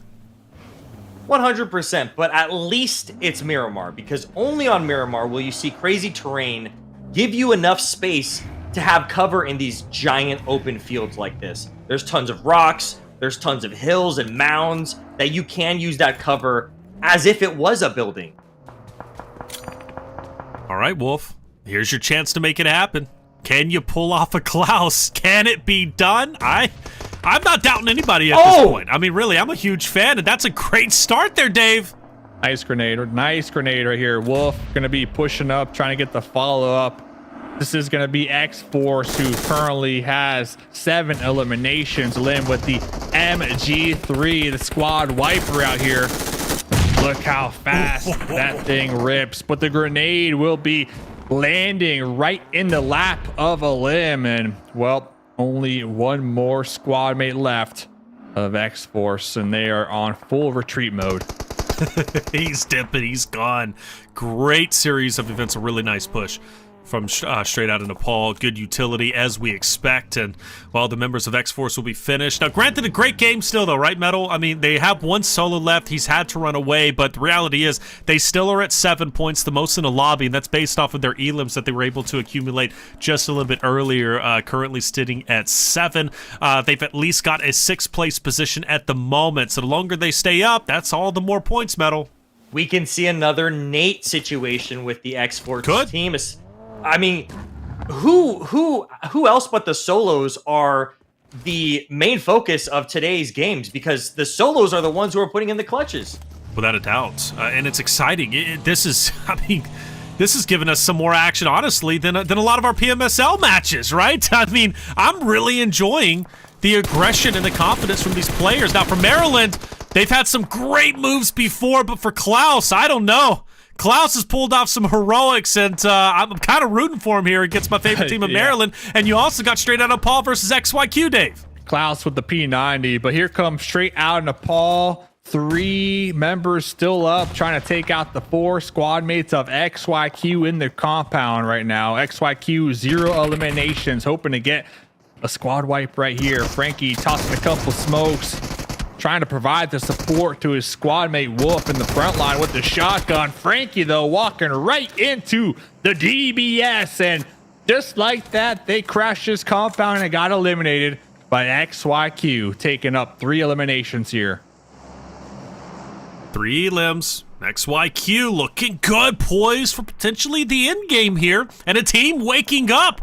Super curious how far they can go. For XYQ, they were at 0 eliminations for the longest time, but as we know, when it comes to esports, when it comes to competitive, a lot of elims are gathered in the end zones, and that's where XYQ is starting to wake up. And also for TGames, 4 players still alive. Metal TGames, right? They've been kind of quiet, but seems like they're willing to get loud in map number 2. And a team like TGames can, if they have one really solid game, that could push them so far up on the leaderboards, that gives them momentum they need. And sorry to say, I've been hating on Dauntless this whole time, but this is the momentum that they needed. And I'm not rooting for anybody besides, you know, honestly, I like rooting for people who are the underdogs. And I feel like Dauntless been hyped up by Dave. They kind of were the underdogs, but now maybe this is the momentum they exactly needed for week 2. Without a doubt, pushing Dauntless. themselves up on the leaderboards. Dude, they're looking great. Like you said, going up the leaderboards, they already broke into top 10 right there in that number 10 spot, which was previously occupied by Maryland at the start of the day. Dauntless is on the come up. They're starting to feel themselves. And Dave, I might be hopping on the train for Dauntless, man. I might be hopping on the train. Yeah, it looks like Papa Triste from TGames was able to take out Becker, leaving Casper the last one alive for Maryland. And, well, finally, Dauntless able to take him out. So Dauntless with the duo up there in the north, they're going to have to fight up against 2 complete squads, essentially. You got XYQ in the east and TGames in the west. So it is going to be a uphill battle. But like Metal said, they are feeling it here this match. And indeed, X-Force could still go pretty far, though, with Vic up. He ran away. He needed to. But with him being center zone, excited for him. I really am. And you know, Meadow said it best. It's about the solos. The solos are the ones, the shining stars today in the competition for the Titan series. And Vic is going to be no different. I think he can make an impact here and maybe even solidify a top 3 for his roster. Because after all, I think a couple of fights might be breaking out. You know, T-Games versus Dauntless, who's going to be just down below. Granted, Klaus got the shack, right? We know he loves his shacks. He's got the vehicles. So he's in a great spot as far as I'm concerned. But T-Game's on that high ground. It's going to be deadly just like that nade. I mean, talk about threatening the needle metal. And then here comes the push on the side from T-Games. They know that they're down there. I don't think anybody knows where X-Force is. Look at that. X-Force is actually getting really close to the other team, XYQ. But again, if we could see these teams that don't have full squads make it anything beyond these 2 teams that have full squads, that's a victory for them. Huge. Absolutely. All right. That was the longest grenade toss I've ever seen, too. And it's like a mortar. Thinking the same thing, but it looks like this is literally going to be the death shack because then you got T-Games and also XYQ Trick going to be looking right on top of this shack, essentially. Downrange. There goes the Molotov. Dauntless just trying to toss out some smokes to really eliminate any type of sight line so that way they can survive a little longer. Yeah. But T-Games, they definitely want to get these elimination points in the shack before looking ahead in the play zone. And XYQ, they're happy with this. They're just going to be gathering the information, maybe third-partying this, but essentially they're big chilling on that east side while T-Games does the heavy lifting over here up against Dauntless. Yeah, and you know, the only difference here for Dauntless getting out of this spot is, they have the shack, they got the vehicles, but they don't have the zone anymore, right? So they have to go forward. They have to get out of Papa Blue, and that means going straight into T-Games, who already have the high ground or are holding them down. You know, for T-Games, or excuse me, for Dauntless, they're praying somebody third parties T-Games long enough for them to break free and get up onto the hill so they can maybe challenge you up close and personal where they feel comfortable. But it's such an impossible situation. You know, there's no way Dauntless is able to make it out of this situation. Klaus is down. Rose, last alive now. XYQ on that off angle too. Now, this is the third party that could happen. So, for Rose, maybe he could break free. TG is now gone. Or it should be one's down. I don't know. Dave, is this the chance Rose's been waiting for? Nah, it's going to be too much of a challenge. I mean, you're by yourself. You're downhill. Here comes the blue zone. Also going to be applying pressure in stage 8. Not a lot of meds to work with. So I might even just deny the point right now. Yep. There it goes. That's the play. I mean, they had a great game. Dauntless, shout out to you guys. Great indeed. Star-studded play. So now you got the solo of X-Force going against the full squads of XYQ and T-Games. Metal, you see all 3 rosters. You see Vic hiding out in the car. Who's taking game number 2? This is, you know, if X-Force can perfectly time this, I'm rooting for the underdog here. He's trying his hardest to survive. But making it into the top 3, good for him for that, because that is already difficult with 2 full squads. In between him, he literally sat there that whole time in between all this fighting. And, you know, sometimes in a game like this, it's so hard to be patient. It's pretty scary, but he did it. And now patience has paid out for him. He's got the high ground on everybody. There's the smoke grenade launcher. That zone is going to collapse in, though, isn't it? So he's going to have to push in, which is straight into XYQT. No matter which way you cut it, it's not going to be a comfortable situation for Vict, and he might even go the Rose route from Dauntless, right, and deny the elimination. But who knows? He might choose to die on his feet, Dave. Gonna be hitting that last second heal. Gonna be popping up. Papa Triste right there. Did get some nice shots on a Papa Triste, and that's gonna open this up for XYQ. Papa Triste was going for that heal. XYQ full on sending it with their vehicles, taking full zone dominance right now for the center position. And honestly, that play from the solo was the spoiler for TG. But it's not over yet, fellas. It's not over yet, but it was a big play. Well, here's Sour. Never doubt a solo. Never doubt a solo, and never doubt Sour. Full sending with the buggy. His last stand here to try and get anything going, and XYQ will hold their ground, take a victory, and a much-needed one. I looked through my notes, and yeah, this is XYQ's first winner chicken dinner. Welcome to the winner's circle, and a great opportunity for them to jump up the standings. 7 eliminations. XYQ, Dave, coming out of nowhere with a big win. Yeah, another bottom team here today, winning a pretty solid game. 7 eliminations plus the winner chicken dinner points. Valak with 4 of those eliminations. So shout out to XYQ. And honestly, that win comes down to them just recognizing timing, right? They heard the shots from the solo from X-Force. We didn't see any knocks, but they assumed that that solo put in a lot of damage, which he did do. And immediately, no hesitation, they just pushed with their vehicles, right? And that was the game-winning play. We started off hot and heavy, right, Meadow? It was Ace of Spades being challenged by Maryland, and, well, we know how it ended up unfolding. Yeah, a lot of these teams that are taking on these early fights seem to be teams that are trying to push their way up on the leaderboards, and it can be extremely dangerous for them, especially in a situation like Ace of Spades or X Factor, where they're losing so many teammates so early on, or getting wiped so early on, they don't even have a chance to get more elims or anything like that. So this could be super detrimental to their placement on the leaderboards, and you know, each game is so important, especially this early on. We're getting closer to that Shack play, which I know is going to be coming up. Kindness, if he doesn't blow his cover, does it get him a better shot at winning this fight, Dave? I think surviving, sure, maybe even catch him a little more off guard. I didn't really see the value in that grenade right there. Kindness still clutched it out with some nice shots, but yeah, could have played a little more passive for sure, without a doubt. But this is the play of the tournament so far. Yes, they kept running past the open doorway where bullets were whizzing out of, sure, but Klaus was doing a great job at timing those shots as well, right? Yeah, without a doubt. Utility, everything. I mean, even in this spot, you can't count them out, right? They've got an uphill battle, but they fought it out to the very end. Rose denies the elimination, and well, obviously XYQ were able to clean up that buggy play. Sometimes you just got to dodge a vehicle at the very end of the game, and XYQ was able to do so. Another explosive game, loving today.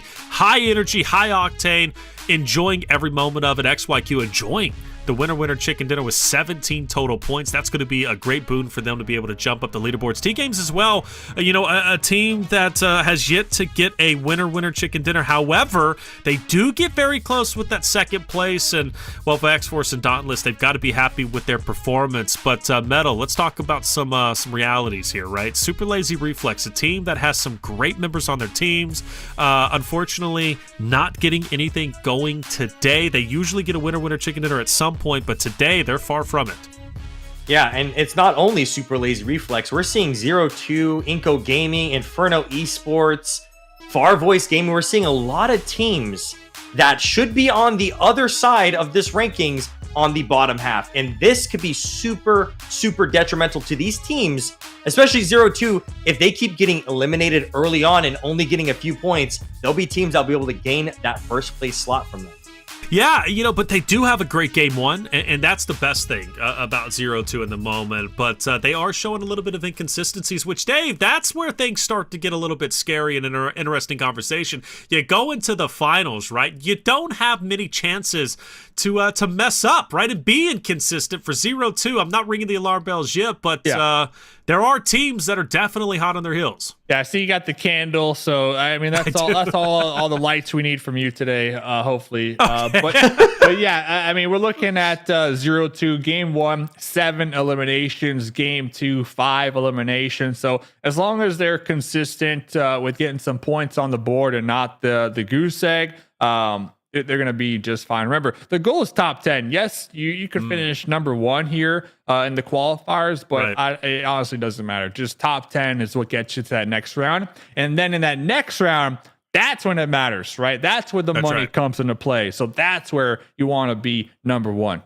Well, I hate to bring him up, and in Hyper, right? Number 1 during the qualifiers, but always the curse, right? Going into the finals, they would drop the ball. 0-2 still has a great lead, 23 points over that of iNCO Gaming, who's still willing to catch up. The score is still very close, though, 3rd down to 8th place. Not a lot of switching up here, but still some teams consistently on the top page, Metal. It makes sense, right? We see a lot from NRG at times. Maryland especially have stepped it up today, right? They're the biggest mover, I believe, going from just outside of top 10 or in 10th place up to 7th, and they could go even further. I mean, look at that gap from 7th to 3rd place. They could be top 3 by the end of these 2 games. Yeah, and it's crazy to see so many of the top teams for the total standings. They had such a bad game last game, and it was a lot of these teams: Farvoice, Ace of Spades, 0-2 iNCO Gaming. A lot of these teams were on the other half of the leaderboards, the bottom half. So, these are the games that these lower teams like Maryland, that's what they need to continue to rise their way up to the top 3. All right, well, let's go to page 2 and see who's in trouble. I digress. Super Lazy Reflex in 9th place. They had a great game number 1, a decent game number 1, I should say, and okay game number 2, but still want to see consistency there. They're a team that I want to see excel in the qualifiers because I want to see them do very well when it comes to the finals. And for Dauntless, they're holding on to 10th place, but again, even from 10th place up to 3rd, Dave, it's very, very close. Listen, that's 10th place. That was a 7-point game with only 50% of the team. All right. Imagine if they got 100% of the team. That's what I'm talking about. All right. I need to see this team start to just pick up the steam. And right now we saw a glimpse of hope, a glimpse of what Dauntless are about in that last game. So, they lost to their squad mates on that rotate. They got sandwiched. Unfortunate, but I guarantee you, if they had the whole squad up right there, that could have been an easy win for Dauntless. All right, that could have been a 30-point game, 30 elimination game from Dauntless. I don't know, man. I believe in Klaus, and Dauntless is looking scared today. In fact, I lit the candle for them.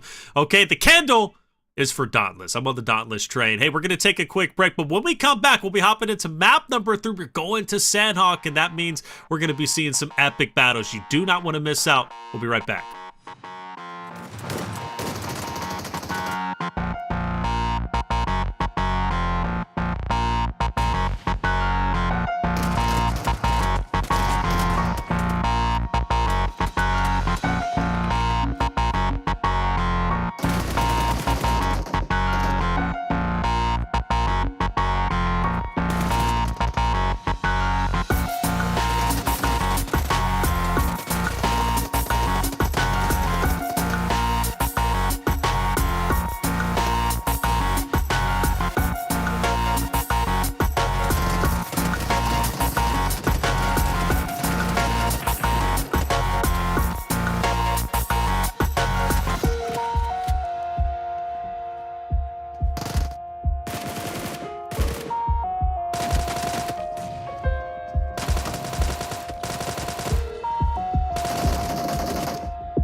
Welcome back, everyone, to the Titan Series Season 6 Premier Division Week 2. We're hopping into map number 3 on good old Sanhok. And, well, a lot to watch out for. More specifically, that Ruins fight, which always takes place and really never disappoints, okay? And it's not going to disappoint this time around. I'm excited for it, and we're going to get right into it. I'm Taylor Reflections Noble, of course, joined by Mustache Dave and Metalcore. We've had an exciting day so far. I hope you're enjoying it. I see you getting loud out there for your rosters. SL, Farvoice, right? Bella out there. Shout out to you getting pumped up for Klaus. How could you not? After a wonderful 3-piece from the Def Shack, he could have picked up the 4th if his teammate wasn't so stingy and greedy and decided to pick it up. But it's a team effort. He's probably okay with that. But here we are going into Sanhok. What's a roster you want to see step it up, Dave? Because this is map 3. They don't have that much time left today. Leader of Dauntless, right? I want to see what they can accomplish here if they got the entire squad alive. We saw the play of the tournament last game from Klaus, so you already know they're going to be feeling pumped up, fired up, or whatnot. But Metal, I mean, same question, Metal. What team are you looking at here this game? I want to see Farvoice Gaming and Nate make another really good run for first place.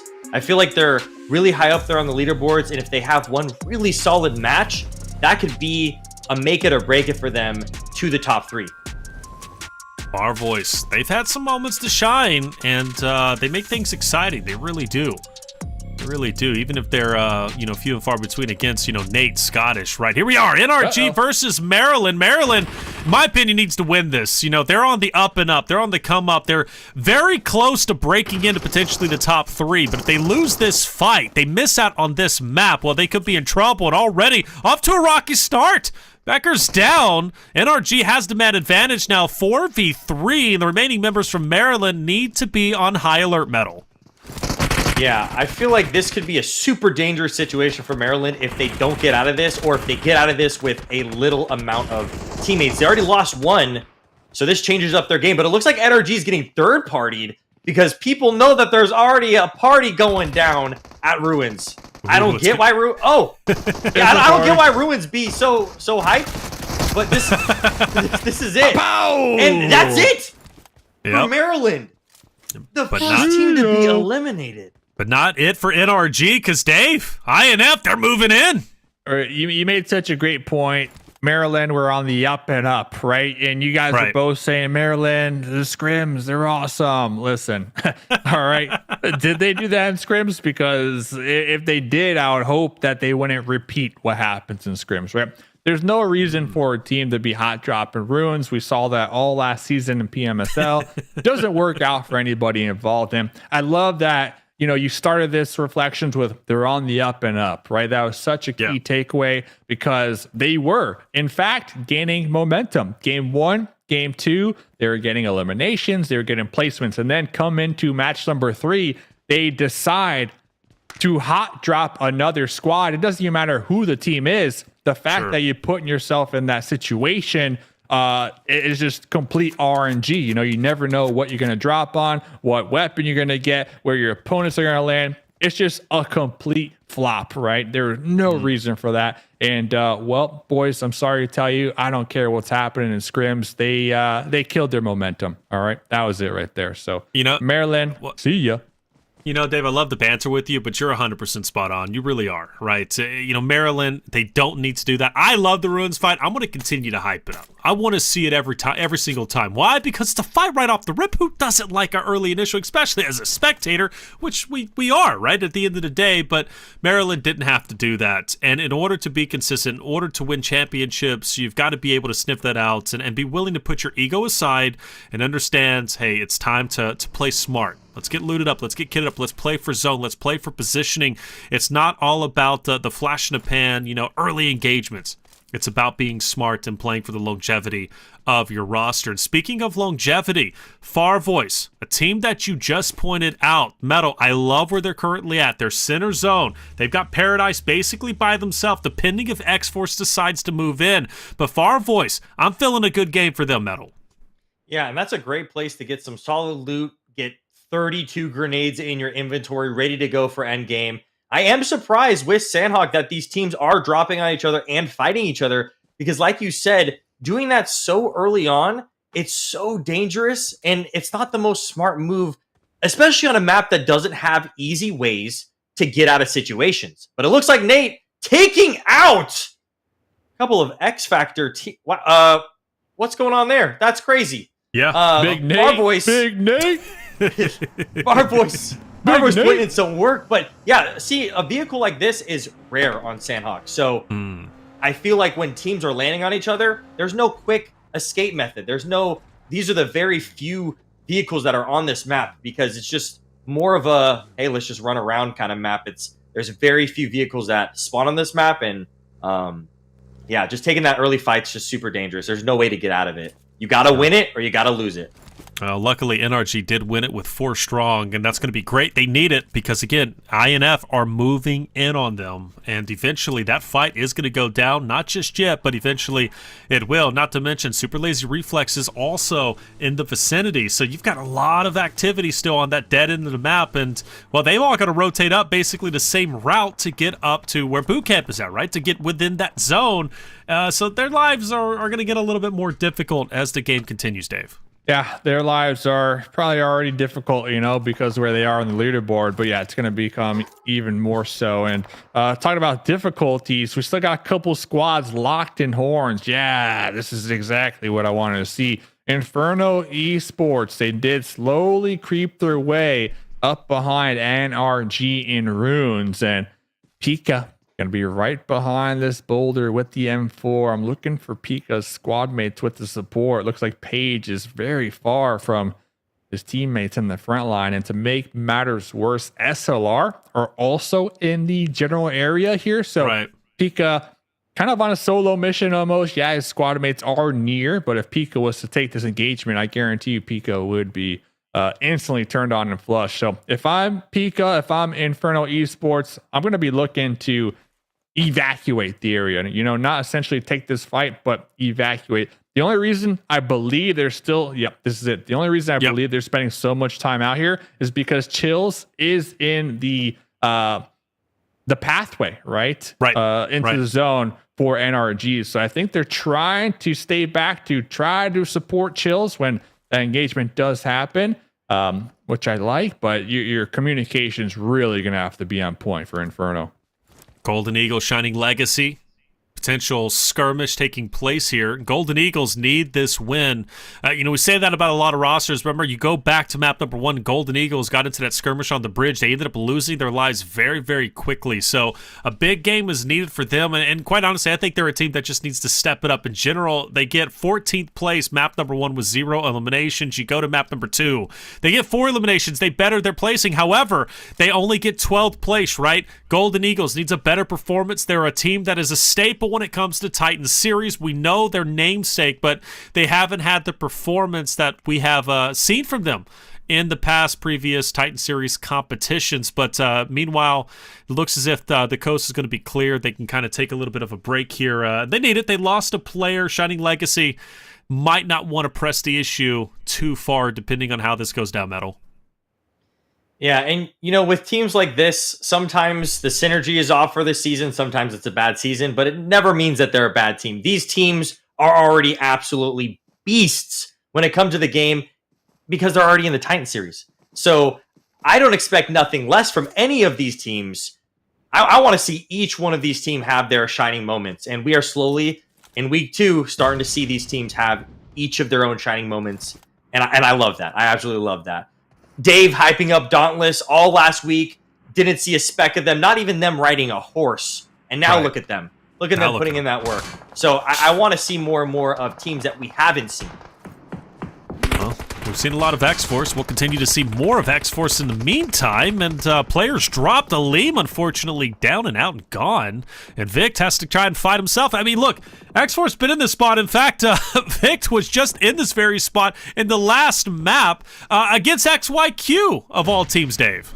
Yeah, Liam, one of the key players as well for the squad, so hopefully they can get the pick up. And, well, it just looks like a complete cluster over here, honestly. We got Ace of Spades, we got XYQ, we got TGames, and even X Factor just a little bit to the north. So we essentially got 5 different teams all stacked on top of each other right here in this particular focal point, and everybody just trying to take each other out here. As XYQ Wing popping out, jumping up with the DBS midair, not able to get a shot off. That was a risky push, but he went for it. And Ace of Spades now, the team that we've had our eyes on quite a bit throughout the day, starting from map number 1 into map 2, and now obviously here in map 3, X-Force Pepe just trying anything and everything to stay alive. He's got to be a snake in the grass. He'll turn into a snake in the grass, right? Meanwhile, Ace of Spades are going to try and sniff him out if they possibly can. Still a healthy roster, though. With all 4 players up, they can absolutely take the fight to anyone that they choose to take it to. And X-Force as well, being a 4-stack team. There's a lot of congestion in this area. Just to give an update, though, to Farvoice, they still have Paradise by themselves. Nobody has challenged them. Nobody has moved in or encroached on their positioning. They're still within the zone. I still feel Farvoice is about to have a great game, but things are going to be quiet for them. Meanwhile, for some other rosters like Ace of Spades, it's going to continue to heat up. And for X-Force, when do they decide to attack Metal? We might be seeing another one of those shotgun clutches from X-Force here. Bebe almost making it happen. The rest of his team coming up to help him. Don't know if this is going to be a win for Ace or X-Force right now. Everybody's got their shotguns out. Everybody's got their nades ready. Boom! And Dave voice pack coming into play, by the way. yes, yeah, we need that. We need that Dave voice pack. That's We definitely good. do. Got PB. Next on the list is Dave, all right? Free Send point. the email. Send the email. Send the And- contract. My You know goodness. my other tagline? That's a nice bush. Or top 10 bush. Top 10 bush. It's free point right there. Crawl in a bush for some added context. Yeah. All right. Added context. yeah. bushfire. Hey, that's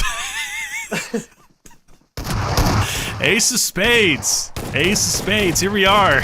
It's Oz. Ooh, let's see if he can get it. That's going to be one nice shot to second around the tree. He's feeling himself. He is. He definitely is. And he gets another great shot. Ace of Spades will stay alive by the skin of their teeth.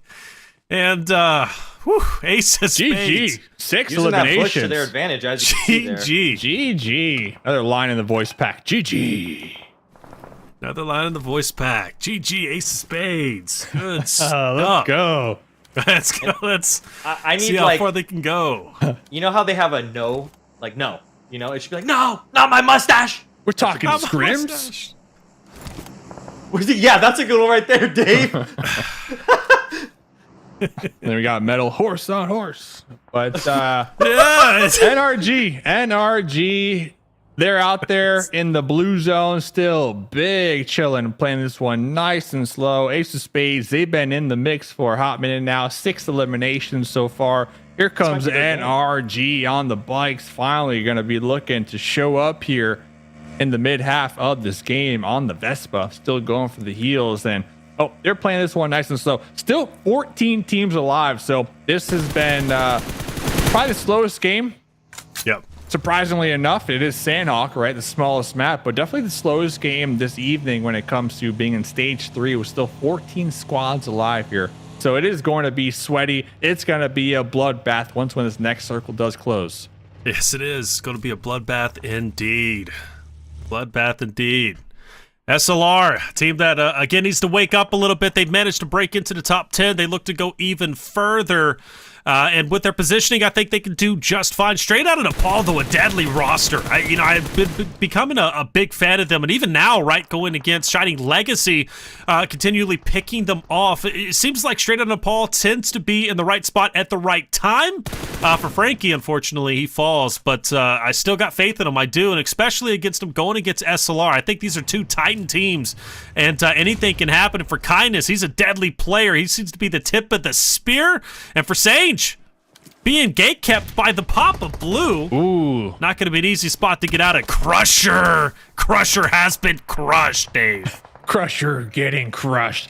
Great zone for Dauntless. I was looking, unfortunate for Dauntless. They already lost one of their squad mates, but Sage with the bait play in the back line right there, able to get an additional elimination before getting taken out themselves. So I'm looking at Dauntless. I'm looking at 0-2. Two of these squads are pretty much as center as you can get right now in the play zone. 0 eliminations on Dauntless. NRG, they're going to have to make a push to Paradise Resort. As we saw earlier on, we do got Farvoice in Paradise Big Chillin'. So we're going to have some engagements happen now, but big fan of where Dauntless are holding it down right now in the new play zone.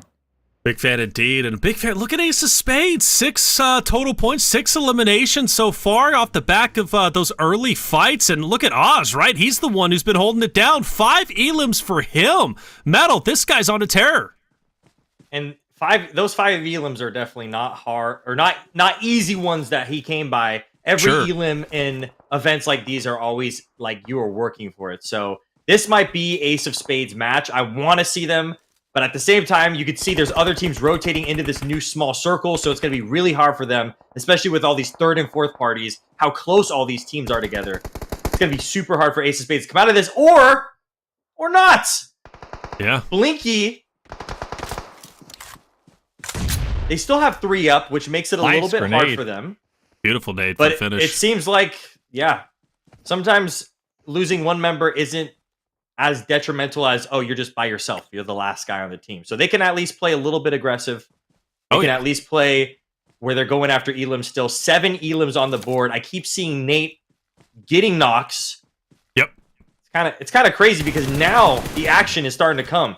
Ooh, Frady popping up. Frady was slowly crawling his way up, trying to spring the trap, and Oz is going to be quickly caught off guard, trying to get the heal, but pop in the corner.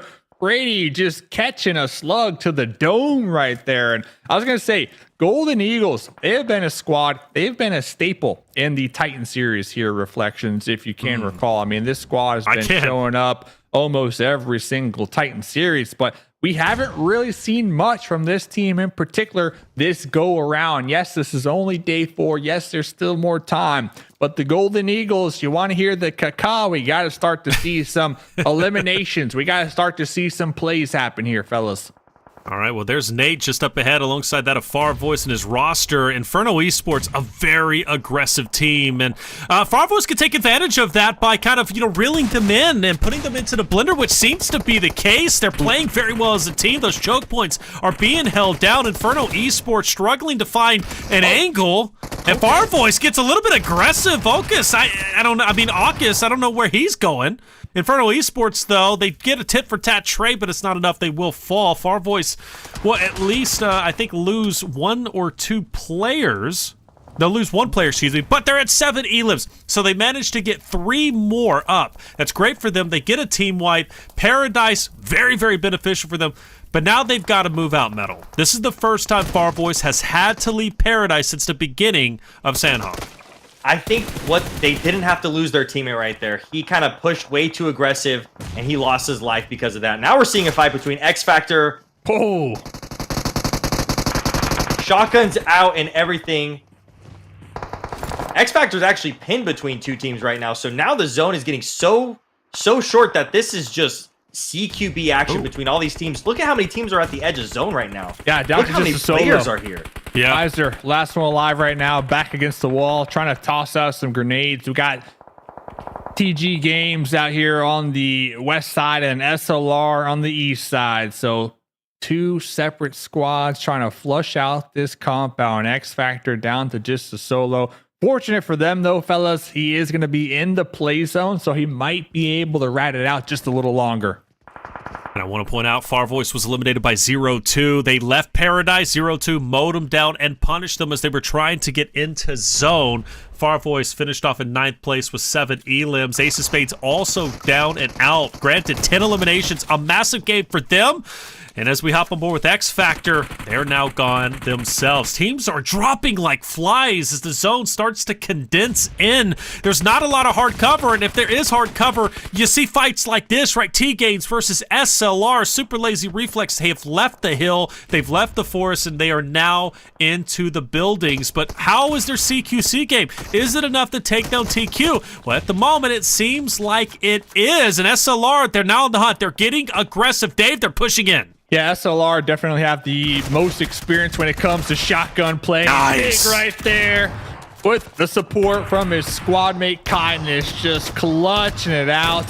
Sour, the last one alive now for the squad of TGames Esports, and you are out of here eliminated. SLR so good when it comes to the close combat shotgun engagements right there. And honestly, that play opened up the rotation for Baton from 0-2 to make their approach into the play zone. Will they survive, though? That's the question, because Nepal has their sight lines locked on them, and there goes Baton. So 0-2 also eliminated. SLR going to be in the south, Dauntless in their compound over here, Nepal up there in the north, and iNCO all the way at the tip of this play zone.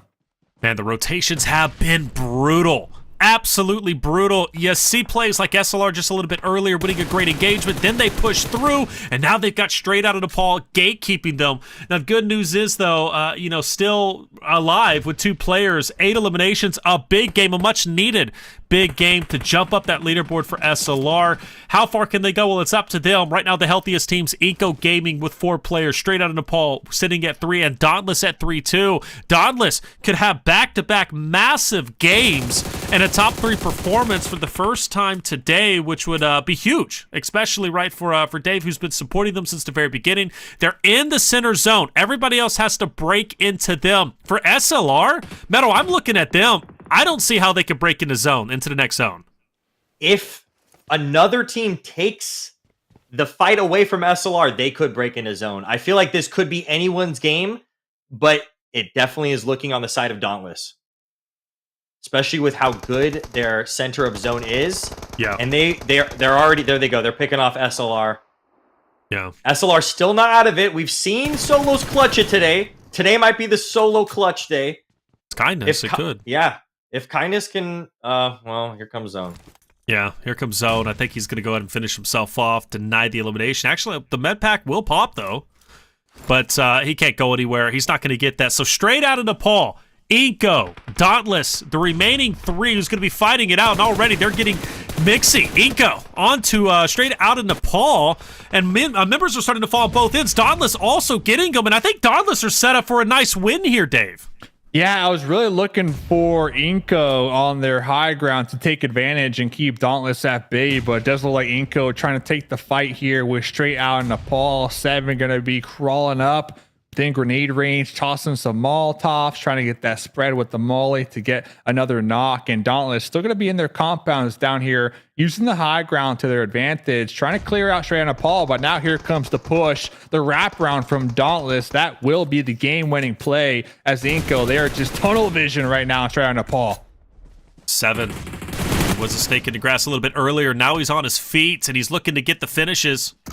Straight up ahead. He's got to watch out for the coverage on the car, though. DBS out. He's going to manage to at least get a couple of chip damage. He's got his teammate just to his right side. Straight out of Nepal will finish off in 3rd. And now it's down between iNCO and Dauntless. And iNCO are running thin. Dauntless on the attack, and Dauntless will take game number 3. They've been on fire today. The fire has yet to be extinguished. They're jumping up the leaderboard. They'll get 10 points for the win, 8 points for the eliminations for an 18-point game around there. Dave, Dauntless on fire. Yes, sir. Now you guys are believing me. About time. Like, this guy knows what he's talking about. But honestly, I feel like iNCO, they could have been the winner chicken dinner winners of this game, but instead they decided to push out east onto straight out of Nepal. If they were to prioritize on the compound with Dauntless, tossing some Molotovs, tossing some grenades, pre-fire those windows, I could see Dauntless being eliminated there, right? iNCO taking the win, especially because iNCO, they were the only team with all 4 alive, so they had the numbers advantage right there at the end with the high ground. But shout out to iNCO. I mean, making that push, wrapping around, taking out straight on Nepal, and really just opening up this match for a free win for Dauntless, who have been big chilling for a hot minute in that compound, playing for that late game. Well, Ace of Spades on your screen. Going back to Oz, Metal, he had such a standout game. He was incredible. Ace of Spades picks up 10. Oz picks up 6 for himself. Honestly, if a lot of these teams did not get the best placement, but they are getting a lot of elim points like Ace of Spades, I think that could have been a really, really solid game for them, or Farvoice Gaming. They had really good momentum throughout this entire match, but they just weren't able to make it to that end zone. And Dauntless played the patience game, get those 10 points on the leaderboards for them, plus the 8 elims. Solid game for them. I'm loving seeing so many teams we did not see put out work last week, put in work this week. Clearly their synergy and everything is kind of getting together. They're getting used to the teams that they're playing against. And it's really great to see stuff like that. All right, Dauntless up at 18. Good game for them, man. Incredible game, truly. With the score being as close as it already is, that could jump them up the leaderboard quite a bit. And the same thing goes for iNCO, who's been trying to catch up to 0-2. Granted, they won't catch them here, but they're still making headway up to catching up to first place. Again, top 10 is the goal, but it makes you even stronger with the bonus points going in to the finals. More on the bonus points going into next week. But SLR gets a much-needed big game, Dave. They get 12 total points for themselves. They just got gate kept. They got put into a tough spot, right? They couldn't break in, and but fourth place, they'll take that to the bank.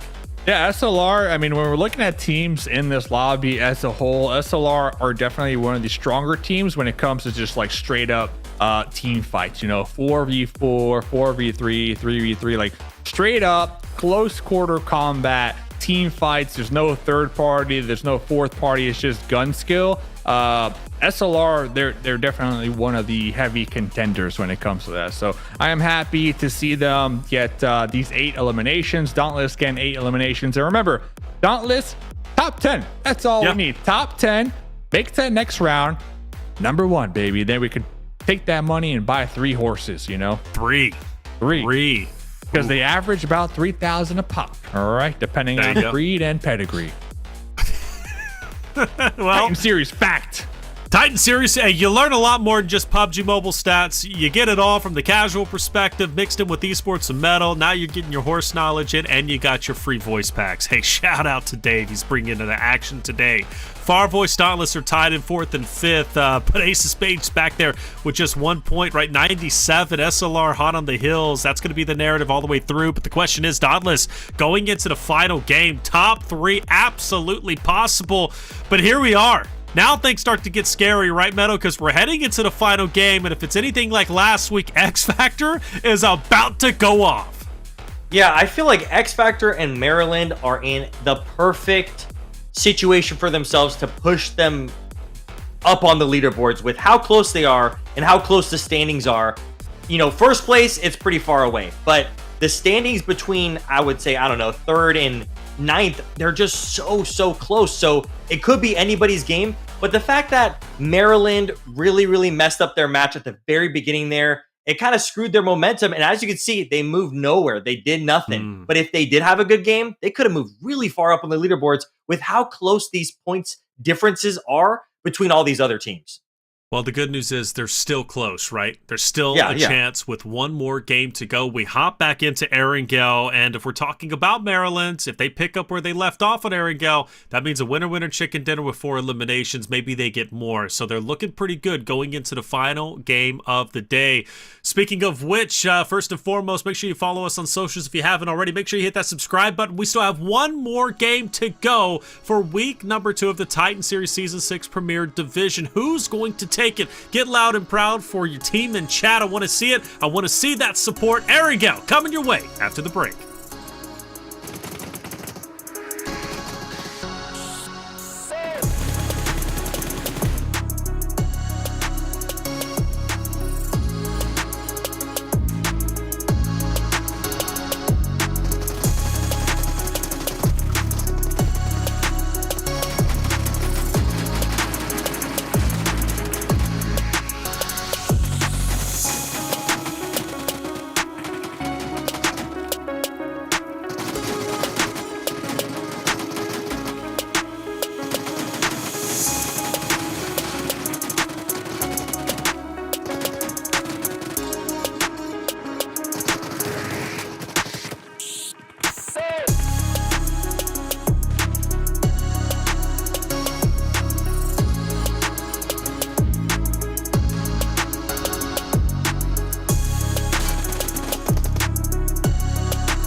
Welcome back, everyone, to the Titan Series 6, Season 6, Premier Division, Week 2. I'm Taylor Reflections Double, joined by Mustache Dave and Metalcore. We're going into our final game of the day, hopping back into Erangel. Metal, again, X Factor.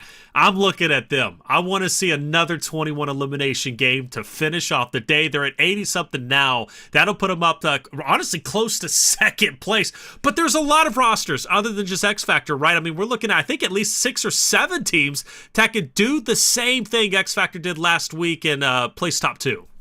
Well, we keep on doubting the top placements like 0-2, where they are pretty far ahead, but we keep saying, oh, these other teams are going to be pushing. If 0-2 has a good game, those teams aren't going to be pushing anywhere. But if 0-2 continues to not have consistent good games, yeah, those teams like X Factor, who is so far behind them on the leaderboards, can quickly push up with just one good match.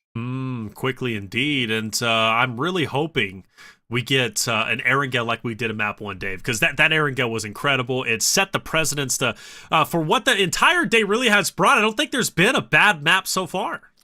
Surprisingly, that Sanhok was the slowest game, right? Being the smallest map, you never guess. But yeah, Erangel, straight out the oven. It was hot, it was spicy, and there was nonstop action. So looking forward to seeing who will come out on top of our final map of the evening. By the way, I saw somebody say they want to call you two the Scrim Boys, you know, Metalcore and Reflections. Is that cool? We'll call you the Scrim Boys because you guys love scrims in Maryland. They want to call me. They want to call us the Scrim Boys. The Scrim Boys, yeah, not me. I'm the Dauntless guy. Who's calling for that? I've literally seen nothing. Scrim Boys. So yeah, did someone just private message you, bro? Like, what are you talking about? You know, Maryland getting wiped out last game. Whoa! I don't think it's gonna happen again. But so they got one winner chicken dinner night, sure. But hey, I guess we'll see you guys in scrims. You know, keep doing you, right? Okay, Dave, why are you picking a fight with Maryland? Of all, yo, you coming in hot on Maryland. Shut Dave up, man. Right here, man. Map number 4. Like, and mind you, Maryland's top 10. Okay? Maryland's top 10, baby. Those scrims are paying off. They're going to continue to get better. No, we're not Scrim Boys, Metal. I don't even know who's calling for that, and I think Dave made it up. Dave constantly makes stuff up. I mean, for the first week, he was making stuff up about Dauntless, and it took them to the second right, week. Though. Oh, no. He was right this week. Last week, they were nowhere to be seen. So, but it's anyone's game at this point. It still is, especially with people who have the teams that are in the 80-point range. It is anybody's game. Those lower teams, they're going to have solid match after match after match where they're scoring. I mean, we haven't seen a 20-point game yet. Not once for this entire day of games. So, I hope we see a 20-point game in today's match, especially with Maryland. We're due. Look at that BSS action and Revolver. If he would have been putting in BSS Revolver, yeah, Maryland's my top team if they did. Okay. They could still do it. Still do it, man. Maryland, keep the dream alive, baby. Keep the dream alive. Looking at the zone, going to be on the right side. We will not see a military end zone like we did at game number 1, which means those bridges are going to be relatively free. We shouldn't see too many engagements there. Maybe the right bridge. And if that's going to be the case, it'll be Dauntless potentially against Straight Outta Nepal, which that would be a big battle. Dauntless and Straight Outta Nepal have been on fire today, but for the most part, it's going to be on the right side, which, you know, benefits Shining Legacy, benefits other rosters such as 0-2, and that's a big one for 0-2 to maintain first place. They're in a great spot over on the right side. Lipovka, they can absolutely have a big pop-off game here. Dave, who else are you looking out for? I'm vibing, man. This music is the best $40 ever spent. That's my jam right there. The music in the Titan series has been on point. So shout out to the DJ DJing here tonight. But going back to your question, yeah, 0-2. They got Lipovka. They're gonna be big chilling out here. Crow in prison, so a little 3-1 split action happening right now. But I'm not too concerned considering we got maybe 5 teams in circle number 1, and the rest of the lobby, for the most part, are going to be on that west side. There we go. Looking ahead. Yes. Becker pulling out the horse here, doing it for Metalcore. This is why I love Maryland. Look at them go. Oh, no. Look at them go. Oh, wait a second. He's ditching the horse. No, never mind. Sorry, Maryland. You're not winning this match. I don't know why. He might pick it back up. Why not? Yeah, why I would he mean, ditch like, it? he's ditching the horse. Nah. He wants a car. Or the Murado. Nah, not like this. Not like, oh, well, Goodbye, it is a horse. bit cooler. I mean, come on. You see that top What? go up? I would take Yeah, I that mean- over the horse. What? To be honest. Come on. I'm sorry. That poor horse. Now it's without a home. Well, it'll, Only as we know, they $3.99, like you to could roam. adopt the horse. It's going to roam to the pasture. Go to, oh no, this is sad. It's gonna roam in the garage. Oh, look at it. It's Actually- roaming. There it is. I told you. Instant replay. We are not. Oh, yes. Yes. This is Top 10 epic. plays. Dauntless had the best clip. No, Maryland with the best clip right there. in the Titan Klaus, series. move aside. Oh, here we go. And an actual clip, maybe developing. Bebe's already down. Toyota, Ken Mixie, making it happen. No Ford Focus What here. just happened man. there? Somebody's Oh, sending Toyota, it. no! Okay, Oh, Hey, yes. we're back, baby. break away from the fight. Let's go to the horse. The horse is gonna third party right now. Get it, Elam himself. Tell you You what. think all they do is eat hay? No, bro. Look at this. Yo, it cleared that mountain like Usain Bolt. Come on. Aleem's what? moving in. Oh, Leans- okay. X-Force. I didn't know what was going on here. There's a lot going on, Esports. baby. Esports. I thought we were just X-Force. watching, you know, horse cam. That's right. Well, Clearly that's a and thing we now. never got to play the replay package for you, by the way. That's. I guess we're gonna have to save that for week 3. Cue it up. Cue it up Nah. right now. Right now. No, Cue it don't ditch live. the horse. Look at them. Look at it go. It's just like, I guess I'll just eat some food. Yes, baby. You know what to do. That thing does zoom. It does. Yeah. It does. And it will still zoom if he wants to go on the back of it and shoot. It's the only Yeah. vehicle in the game where it will still run. It's like you have to do a couple things. You think you have to get it at full speed. You switch to the back seat. It just runs straight, but it keeps running. So it's one of the few vehicles that just keeps going. You know, if you're trying to get those crazy horse clutch moments. Yeah. I'm hyping up the horse so much. One of these days, even if I'm not here for the Titan series, one of these days we're gonna see a horse clutch. Medical. need, Goodbye to the horse. Horse A, clutch. a Instant McLaren replay. branded saddle for the horse. Okay. That'd be Oh, nice. yeah. That'd be Let's nice. set it to the next level. The next level without question. All right. Well, X-Force is off to a good start. stuff. They got that third party in yet. They're looking good. I'm liking it. X-Force needs a relatively strong finish, and I absolutely believe they can do so. Meanwhile, that zone is starting to get a bit more congested, as you would expect here. Still, everybody relatively far away from fighting it out. So I think there's gonna be a lot of scouting, some slow moments. In which case, Metal, I actually give you the floor because you're coming on as a content creator, but obviously you're esports, you have a tremendous passion for esports, and I don't know, give you a chance to not only talk to our audience here, but your audience as well.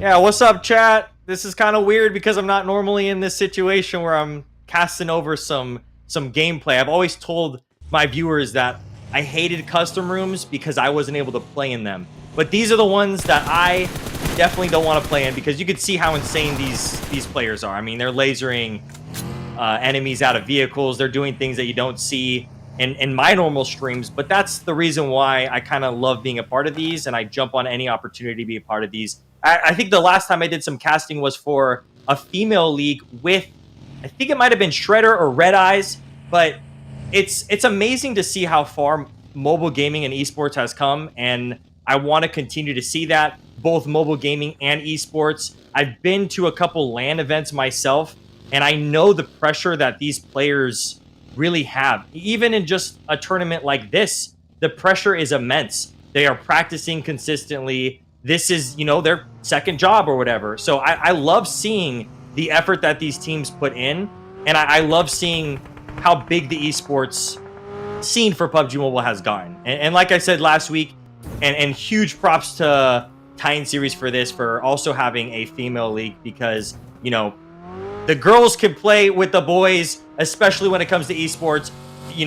I don't know if any of you guys have casted any of those, but I'm surprised because all those girls are better than me at the game, and I love that. We need the inclusivity for not only any mobile gamer, whether these guys are playing on a tablet, gyroscope on their phone, whether they're playing on a phone that's old, their phone that's new, these players have perfected their craft, and I want to see them continue perfect that craft with these. Like we heard earlier, there's a $4,500 scrim league going on, and this is a $20,000 tournament, and it's just like, it's not part of the main thing that PUBG Mobile is doing. These are just like extras, and I love to see that, because this is exactly what the esports scene needs. And to my viewers, if you guys want to get involved, I pinned a comment that has the Titan Series link, and they have a whole website dedicated to the teams, dedicated to what the Titan Series is. I remember seeing it from the very beginning. Like Reflection said at the very beginning, he said, I've been here from for a long time, since you said you casted 8 months of the Titan Series, I think, right? Yeah, back in the back in the old days. I casted 8 months in the Titan Series, for free, because I believed in the program. Dave's been casting for 7 years, 4 years when it comes to PUBG Mobile. I've only been casting PUBG Mobile, hosting PUBG Mobile for going on 2 years now, but I've been around since 2012. But PUBG Mobile is a special game, man, and Titan Series is really kind of brought the Americas region together and gave them a platform, both men and women. Yes, and seeing teams like 0-2 make a name for themselves, or seeing familiar faces that I've seen for a really long time, like Dave said, we see teams and players that have been in this community for a really long time, not just in the Titan Series, but even before that. Whether they've changed teams over and over again, that's just the way of the game. But it's great to see this. I love seeing stuff like this. It just makes me happy. It makes my I could never do stuff like this. I'm not as good as these guys, and it makes my little gamer heart happy to see and learn from the best of the best. So to my viewers and to everybody watching, big respect to not only these esports players, but everybody behind the scenes, the production team, the casters. Everybody's putting in so much work, because we absolutely love this, and I'm so proud to see stuff like this after 7 years of this game being out. So yeah. Anyways, let's get back to the game. I just wanted to give my love. Big respect. Shout out to Metalcore out there. And of course, shout out to the observers, like Metal said, Mr. Flip, T-Mags, Red Eyes, and Cleaner the Director. Shout out to those guys keeping the show running and, making it what it is. So getting into the action though here, fellas, Shining Legacy getting picked to pieces out here in the trenches up against the Golden Eagles. Golden Eagles, a team that I've been looking to make some moves happen here tonight. Looks like X-Force tried third party in this one. Golden Eagles finally getting some eliminations on the board. As I say that, the third party from a limb from downtown going to be catching one of the Eagles, Moso, off guard.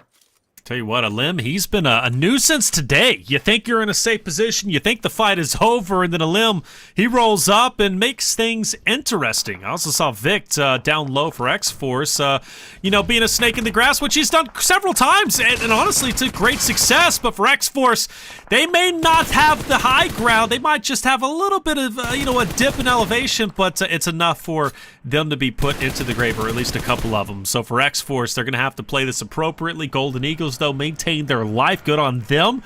Surprisingly, all 16 teams still alive. We've yet to lose an entire team, and which is really night and day compared to game number 1, where we were losing players and teams like flies. But I think we might be having an early exit for Golden Eagles. A great nade. Legend, the last one alive, trying to carry the torch for the Golden Eagles, and, well, he's a bit surrounded. You got Shining Legacy, you've got another roster, or iNCO, who's also just up ahead, and for Legend, I don't know if he's going to be able to make it happen. Luckily, he's got the bunker. If nobody pushes him, Golden Eagles, they live. Yeah, Brady crawling down here in the bunker to safety. Looks like we might be getting the pickup over here, but iNCO showing up. Crush, kaboom, with the shotgun slug, swapping to the Scar 4 times. Scope action right there. iNCO getting some additional eliminations.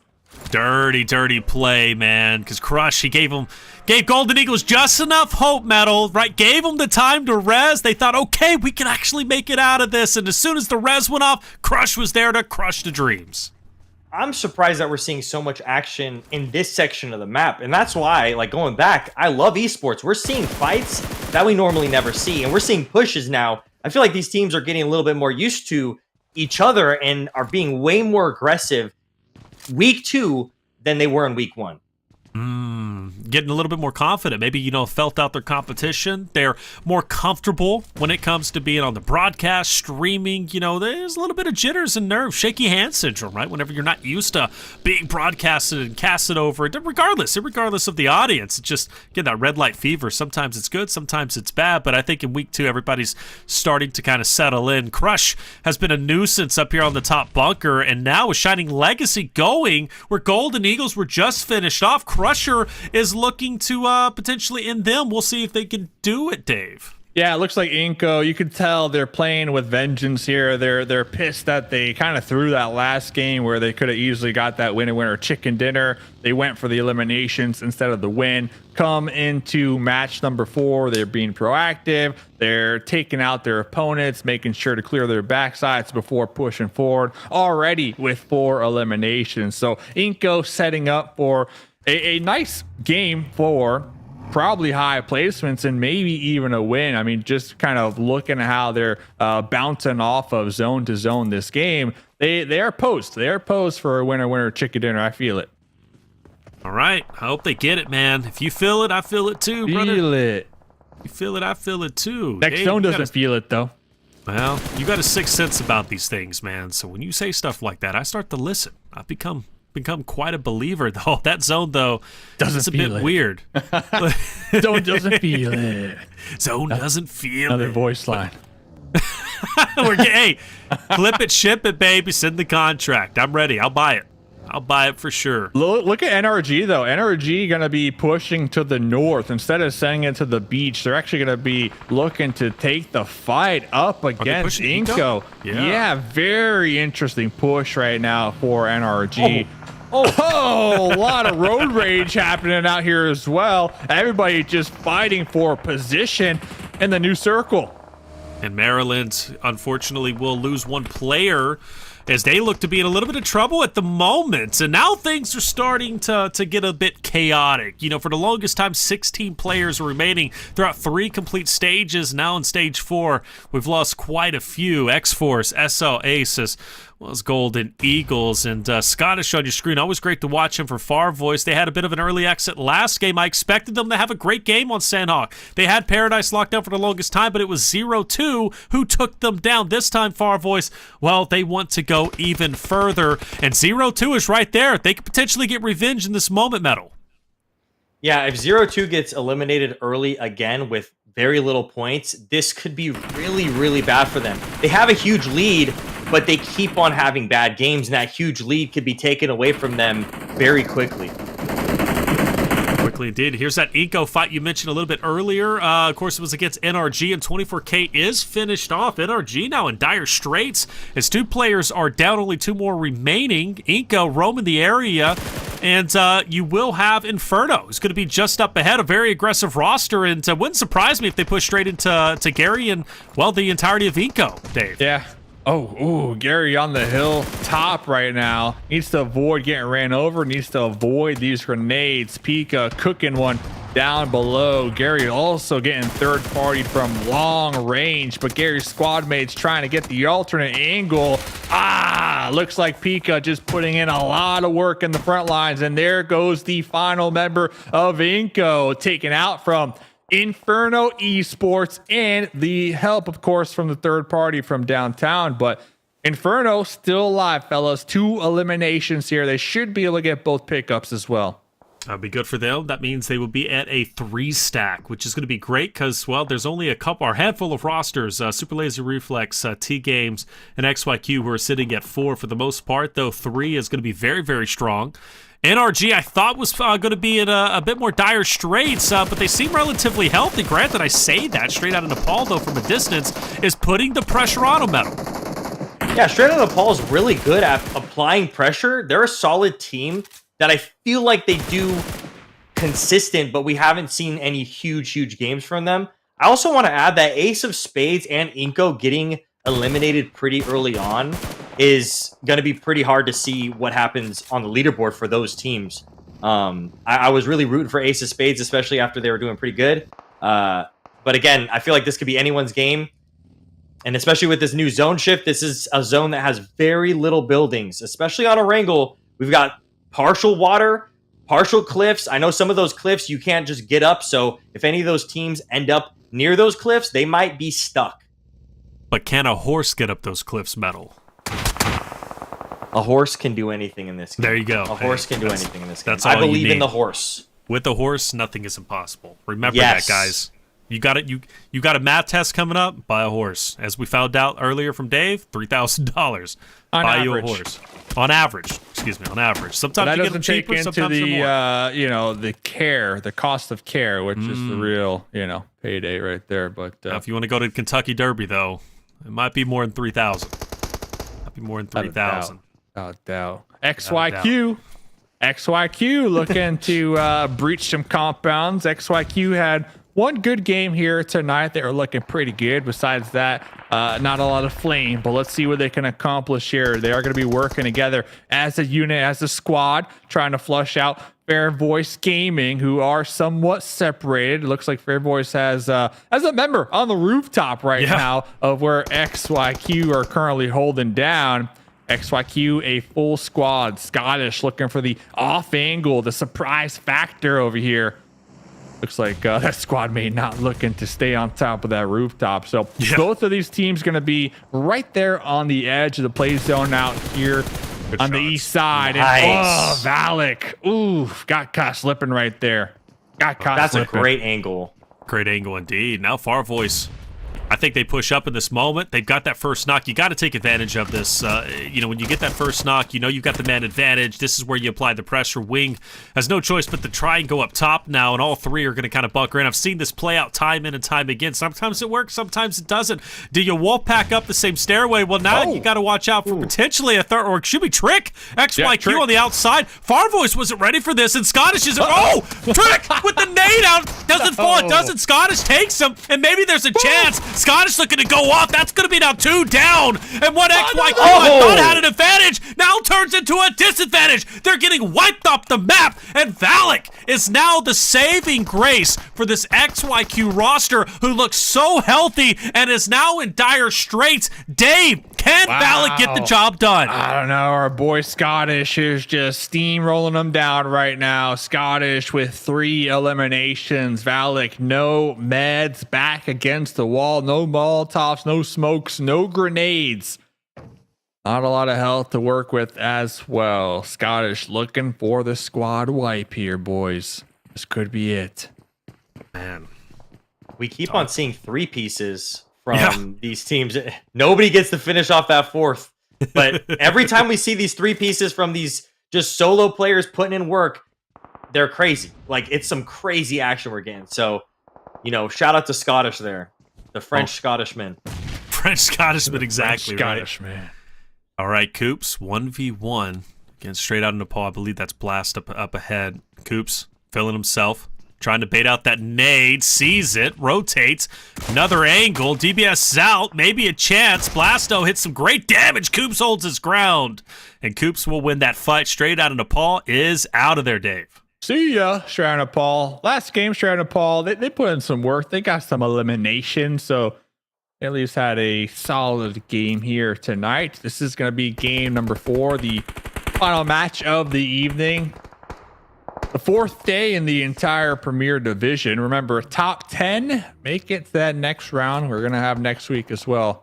Valak's still alive, so I almost feel like they forgot that there's another squad mate in the general area. Hello? But Scottish going to be in the front lines at the roadside, looking ahead, looking inwards over here. And talking about solos, Pika. Pika, big chillin', like I said, top 10 Bush. NA right there. They don't know he's here. Going to be overlooking SLR and TGames, little skirmish happening over here. Pika probably not going to move, though. Probably not going to move. Just try to survive a little longer as we have 7 teams remaining here, guys.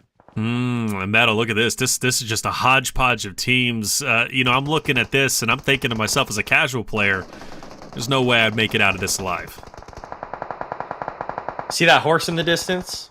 That horse is making it out alive. I do. I was like, yo. Where? Look at it go. Where? No, I love to the right, in the middle. But I do love what Pika's doing. He's using that huge TPP peak of the vehicle to keep an eye on everything that's going on because he is a solo player. But at the same time, nobody knows that he's in that vehicle. So unless he starts getting, just like fired and lasered on, I feel like that's a good position for him, especially as a solo player. And once again, we keep seeing solo players put in work. So let's see if Pika or Coops can do something here. Ooh, Coops, right? Ooh. Coops, a star-studded player. Love watching him compete. Just like Pika, I also want to see Coops go far, like you said, man, because these solo players have been incredible, but these solo players are going against a wall of people, Dave. Yeah. I mean, right? 3 players on 0-2. Full Force has, what, 3? And then you also have SLR, TG. It's both with 4 players themselves. Like, these solo players have it out for them. Oh. 0-2. Safe. Can't touch me. Coop's going to be in the next play zone right now for the time being. Oh, but Baton. Oh, we're going for a challenge. So Baton has his squad mates on the high ground providing support. Going to allow Baton to really maneuver in this situation here. Got a nice little grenade.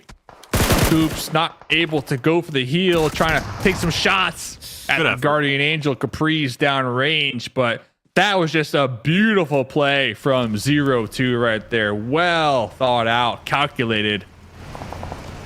Should be able to pick up Crow, but there goes Coops.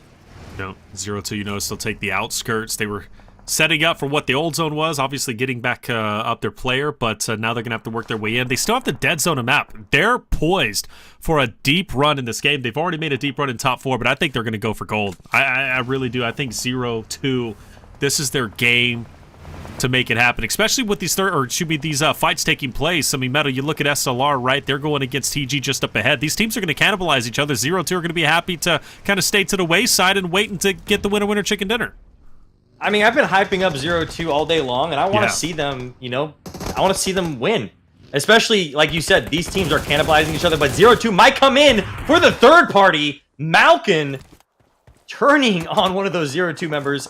SLR now eliminated, so we're now down to our top 3 teams. Got him. Nice. Got him.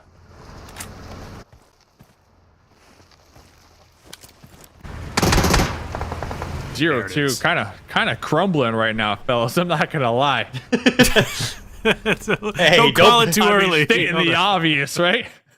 I want to see 0-2 finish strong, man. Me too.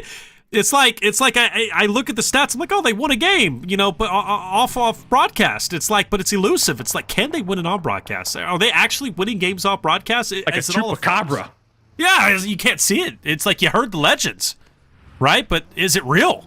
Can we see the legends? Can we see the legends? So they did get Baton back up, so we might be able to see it happen here, fellas. Especially with Vizan out here just doing donuts, really baiting TGames over there, just shredding them down. So we're gonna have a straight up 3v3 here in the final game of the evening. Doesn't get any better than this. Get your popcorn ready. This is gonna be the final showdown of the evening out here. Got the hovercraft out of all the vehicles too. I mean, I have never seen a hovercraft run over. That's something I would like to see. Oh, let's see it right here. Right here. My bucket list. Doesn't have good maneuverability on land, let's be honest. Oh, he's stuck. Capri's out. He's pincered. Oh, what a collapse that was. Now 0-2 has to go at it with just 2 players. But the good news is, Metal, right? Everybody has 2 players. I guess TGames has 3, but I mean, everybody's kind of in a rough spot. So 0-2 can still win this. Yeah, I mean, the crazy thing, that the vehicle he just drove in on, you can't shoot out the side. So he was in a really, really disadvantage. Once you're in that vehicle, you're locked in. So he was trying to make a play. He got stuck. It didn't work out for him. Let's see what 0-2 can do. It's now a 2v1v3. This is going to be a tough one. This is a weird zone. Yeah. I think everybody's resetting right now. It's very quiet for it being end game. Everybody's kind of giving themselves a chance to. And Farvoice, we've seen them clutch it up as a solo before. Can they clutch it up and get a win in this situation? I want to shout out TGames, by the way. 10 eliminations, the healthiest in the lobby. Massive. They finished yesterday off broadcast with the winner chicken dinner as well. So they're looking to go back-to-back days with the win on Erangel map number 4, and that would be their second win total throughout the Titan series. So incredible stuff. And talk about a come up. I did see support earlier for TGames in the chat, so I know the fans have to be happy for the performance here, and I'm sure they can finish off here with a win. I've been saying that, and I've been wrong every time. But I do hope. I think they're in a great spot to get this win. You've been saying that. I heard you say that. You sent me a DM saying that too, so you've been writing it as well. Yep. Where's Dauntless? Where's Dauntless, Dave? Dauntless. Where are they at right now? They're going to be rolling by your house with 3 horses at the end of the season. So, hopefully you got some hay bow out down front. to them at that point. Hey, 10,000 for first, 3,000 for a horse. That's $1,000 for hay. Those horses are eating good as far as I'm the concerned. hay budget out here. Baton looking to make a move in the open. I thought he was going to push up that hill. Maybe Final zone. It centers up. Yeah, it centers up. So Baton is in a good position. Crow trying to shots with Baton. Crow just lasering across the way. Finally, go on Baton. He's about to go off. Yeah, Crow was connected on though. About to go off. He got traded out. He's on the rundown. No! Sour HTTP taking him down and out right there. But wait a second. Dude, Vzen, what are we doing? This is a 1v1 situation. Yeah, get up in there. Here he goes. He's got a grenade. He's cooking it. He's tossing it. He's going to miss the mark with number 1. Can we get it with the second grenade? Up.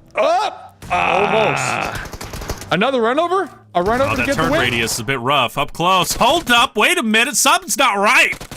Farvoice. Oh! Yo, I was feeling it. I was feeling it. He got him. Wow. Wait. No shot. He didn't pick up his other teammate. He decided to push. Now, you want to talk about a collapse. TGames just burned to the ground. Now, granted, second place, 12 elims. They'll take that to the bank, but it's another one of those. Hey, TGames got it in the bag, and they don't. Been saying it all night. Just been absolutely wrong. All night metal. What's going on?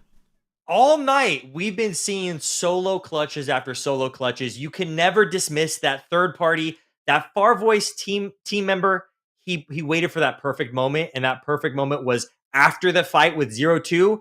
And wow, what a way to finish. What a way to get first place. What a clutch. What a TikTok clip. I'm sure he's happy about that one. He's got it all, but it really was TGames giving that up, Dave. Like you said, it's like, dude, there's a solo. Why are we pushing? Why are we making the most of this? What you got in those boxes, by the way, middle core? I see you got 3 PUBG Mobile boxes behind you, man. What you got in the box? We need to have you back so we can see what's in the box. But yeah, going back, head, bro. What's in the box? Horse what? Horse mask, sorry, not a head. A horse mask. Is it Godfather? What? Are you the Godfather? What is this? Oh my goodness. You are out of control. This is getting wild out here. TGames losing a game with 12 eliminations. Farvoice is solo coming in clutch. 0-2. Pretty consistent game. Number 4. 7 eliminations going their way. So I think 0-2. This has been, I know we've only had 2 like show broadcast days, but this was their best broadcast day. I think that's safe to say. Dauntless finally on the come up here. About time we started to see some life from Dauntless here. Oh, they played well. From start to finish, they were great. Even this last game, like Dauntless finishes off in 6 with 2 eliminations. That's better than a lot of rosters. I think consistently, Dauntless was a team at the top. I mean, Coops, great plays. We saw the play of the tournament until it's thrown by Klaus right in the death shack. That was absolutely brilliant. I didn't expect them to, of course Dave did, but I didn't expect him to get out of that shack. But he managed to do it. We've seen some wonderful plays, really have. Dauntless has been on the come up, but and this play from the hovercraft, man, can't get out. TGames mows him down, but then TGames blows the ends, man. Walk me through it, Dave. I got a question for both of you that might actually blow your mind. So hovercrafts, we got it. BRDMs, where are we at? Where are we at with BRDMs, fellas? That's what I want to know. All right. That's a question for the people, the universe out there. But Farvoice Gaming, 17 points coming in clutch. TGames, 16. Second place, 0-2, baby. 12 points totaling. And SLR, Super Lazy Reflex, we got 10 points on the board. I know day one, Super Lazy Reflex, that was your team, Reflections, that you had your eye on here in this tournament. I did.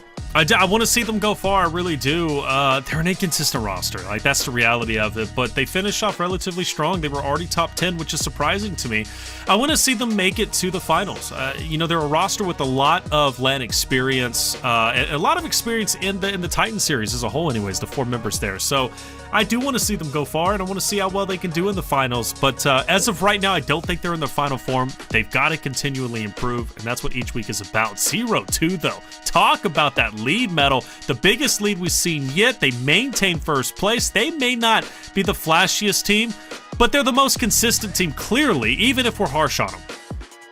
You're right. I think the biggest thing with 0-2 is that they are very consistent. We're not seeing them doing crazy moves like Scottish or like Klaus, but we are seeing them be very consistent with their games. And look at that, Farvoice also getting a huge push on the leaderboards, now in 3rd place. And hey, Dave's Dauntless going in 6th with 102 points. Hashtag ad. But look at this too. Ace of Spades, 7th place, 97 points. They've had really bad games back to back, and I think that if they could have had really good games, we could have seen them in the top 3 right now. Top 3 would have been nice. Top 3 definitely would have been, and it's still a chance, man. They're playing well. But now, let's talk about what is real here. Top 10. An X Factor and NRG Galaxy will round out on the second page, 9th and 10th place. Meanwhile, Maryland, they started off the day in 10th place. They will finish in 11th. Granted, not far behind, 2 points away from breaking back into top 10. But that next week is the final week of qualifiers leading into, obviously, the finals, right? So if they don't want to go and play against those talented and hungry challenger teams, Maryland needs to break into top 10, along with X-Force, Golden Eagles, XYQ, Shining Legacy, and Inferno Esports. But I think the sneakiest team here, believe it or not, Dave, is Inferno Esports. They're a wild team. They're a wild team. But I think they could sneakily make it into top 10 come next week. They are a wild team, and really, they are like hot or cold, which is crazy to think because their name's Inferno, right? Right. But I'm going to disagree with you on that one just because we got X-Force in 12th, and X-Force have been a lot more consistent here over the last 2 show days when it comes to like team fights and just all around capability to make a play happen, right? Right. I know Maryland's still ahead of them, but I'm on the fence with Maryland. I mean, you guys know that I've been talking about all night. X Factor right now, 10th place. Need to see more. Last week, X Factor had a really solid day. Today, not so much, right? So they're right there on the fence. So honestly, next week, 2 more days, right? And then top 10 make that next round. It's going to be a nail biter just because we got NRG in 9th, X Factor in 10th, Maryland 11th. So a lot of teams that we've been seeing some action here tonight and last week from right there on the cusp, right? So it's going to be pretty exciting. Well, it was a great night. It truly was. One of the best PUBG Mobile tournaments, honestly, days that I've seen in a long time. I mean, even rivaling that PMSL, which we've watched now for 2 seasons, right, for the Americas. Phenomenal job. And a special night, not only because, we had Dave, we had, Metalcore. And Metalcore, by the way, loved your speech, and I love your passion, not only for esports, but content creation, PUBG Mobile Esports, and mobile gaming as a whole. But for AMG, a bit of a win tonight, boys. Their 200 show tonight. This is their official 200 show. Congratulations. Claps in the chat. Give them some hearts because AMG, they're putting in that work. 200 show. And Dave and Metal, you guys were a part of it, right? Which is a beautiful thing. And Metal, I'm gonna go. Dave kind of gave his final thoughts. Now, oh, I didn't give my final thoughts. Hold up, you buddy. you talk bad about Maryland. That's your final thoughts. Metal, let's go to you, man. Okay, Dave, what do you want to say before we get out of here? Yeah, I literally had a note written down for my final thoughts. Are you gonna just like glaze me like that? Like what? Let me see the note. Let's see it, bro. My note was Happy Thanksgiving. That was my final thought. So. Oh, okay, that's wholesome. Wholesome, that's wholesome. You never know what you're gonna get out of Dave. That's wholesome. Never know. Happy Turkey Day. Gobble, gobble, gobble, baby. Hey, Metal. Let's go to you after that. I don't know if you can follow that one up, but hey, Metal, it's been great having you over the past 2 weeks. We really do appreciate it, and the horse knowledge is incredible. Your knowledge in general when it comes to PUBG Mobile is incredible. What's your final words as we get out of here? I think this was the last one that I am on for the Titan series. I just want to say, I love you, Titan series. Have me back, guys, please. No, but in reality, this is awesome. Love seeing this. I can't wait to see what these teams. I'll be in the chat. I'll be watching these teams next Monday. I want to see who ends up qualifying because I've been here for the 2 weeks, and I can't wait to see what ends up happening. And again, the production value for these things are next level. You're thinking about a mobile game, and you look at this, and you're like, is this even mobile gaming? What am I seeing? And again, I'm super happy to be here on 2 days that they had some really good fights, some really good action, some really good moments, and we got to see some horses. So, shout out to the production team for us seeing those some crazy moments and some funny moments. So, thank you guys for having me, and proud to be here for the 200th show. Well, Metal, next week, make sure to tune in, man, as you said you would, because we're going to probably play that horse package that we got. Okay? Oh, yes! We didn't get to play it. Yes, we didn't get to play okay. it today, but I know you're pumped up for that. It's been a great time, Metal. A pleasure working with you, Dave, of course, as always. Love working with you. A great day, and thank you so much for everybody in the chat. We really appreciate you being here. Make sure you follow us on the socials. Make sure you hit that subscribe button if you haven't already on this very channel that you're watching, and the reason why is because tomorrow at 7 Eastern Time, it's going to be week number 2 of the Pro Scrims.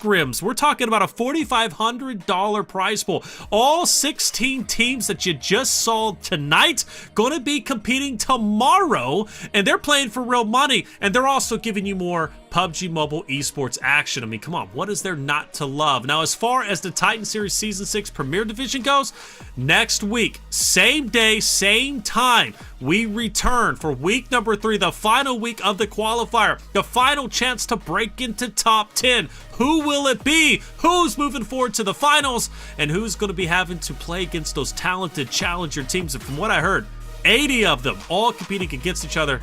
It's been highly competitive, but all good things must come to an end, and this is one of those good things coming to an end. For myself, Taylor Reflections Double, Mustache Dave, Metalcore, our production crew, and you in chat, thank you for being here. Be here tomorrow for the Pro Scrims. We would love to have you. Grenades. Nate's going to be going for a follow-up. Has one more in the pocket. Might be able to spot the toes of his opponents. Becker forced to push from behind that rock to avoid that grenade. But look at this. Now they got the grenade from the side of Maryland. And Maryland coming in clutch with a winner chicken dinner. The outskirts working their way. What are you thinking? Hold up. We got a horse. Yes! Action. Yes! This is why I love X Factor. Root for them. 0-2 on the outskirts. They're going to want these eliminations. Klaus with a little fadeaway. Free fire through the smokes with the UMP. Shots. There goes one. Here comes Caprice with the support. UMP just bullets ringing out in all types of directions. Dauntless aren't going down without a fight. Klaus isn't. An opportunity to pick up maybe another one. Great shot. He's going to drop a second. The Death Shack. Well, maybe the Oh my gosh. A third one will also fall. Not yet, but it was a big play. Here's Sour. Never doubt a solo. Never doubt a solo. Never doubt Sour. Full sending with the buggy. His last stand here to try and get anything going. And XYQ will hold their ground. He was a stake in the grass a little bit earlier. Now he's on his feet, and he's looking to get the finishes. Straight up ahead. He's got to watch out for the coverage on the car, though. DBS out. He's going to manage to at least get a couple of chip damage. He's got his teammate just to his right side. Straight out of Nepal will finish off in third. And now it's down between iNCO and Dauntless. And iNCO are running thin. Dauntless on the attack, and Dauntless will take game number 3. Another run over? A run over to that get the turn win? radius is a bit rough. Up close. Hold up. Wait a minute. Something's not right. Farvoice. Oh! Yo, I was feeling it. I was feeling it. You got him. Wow. Wait. No shot. He didn't pick up his other teammate. He decided to push.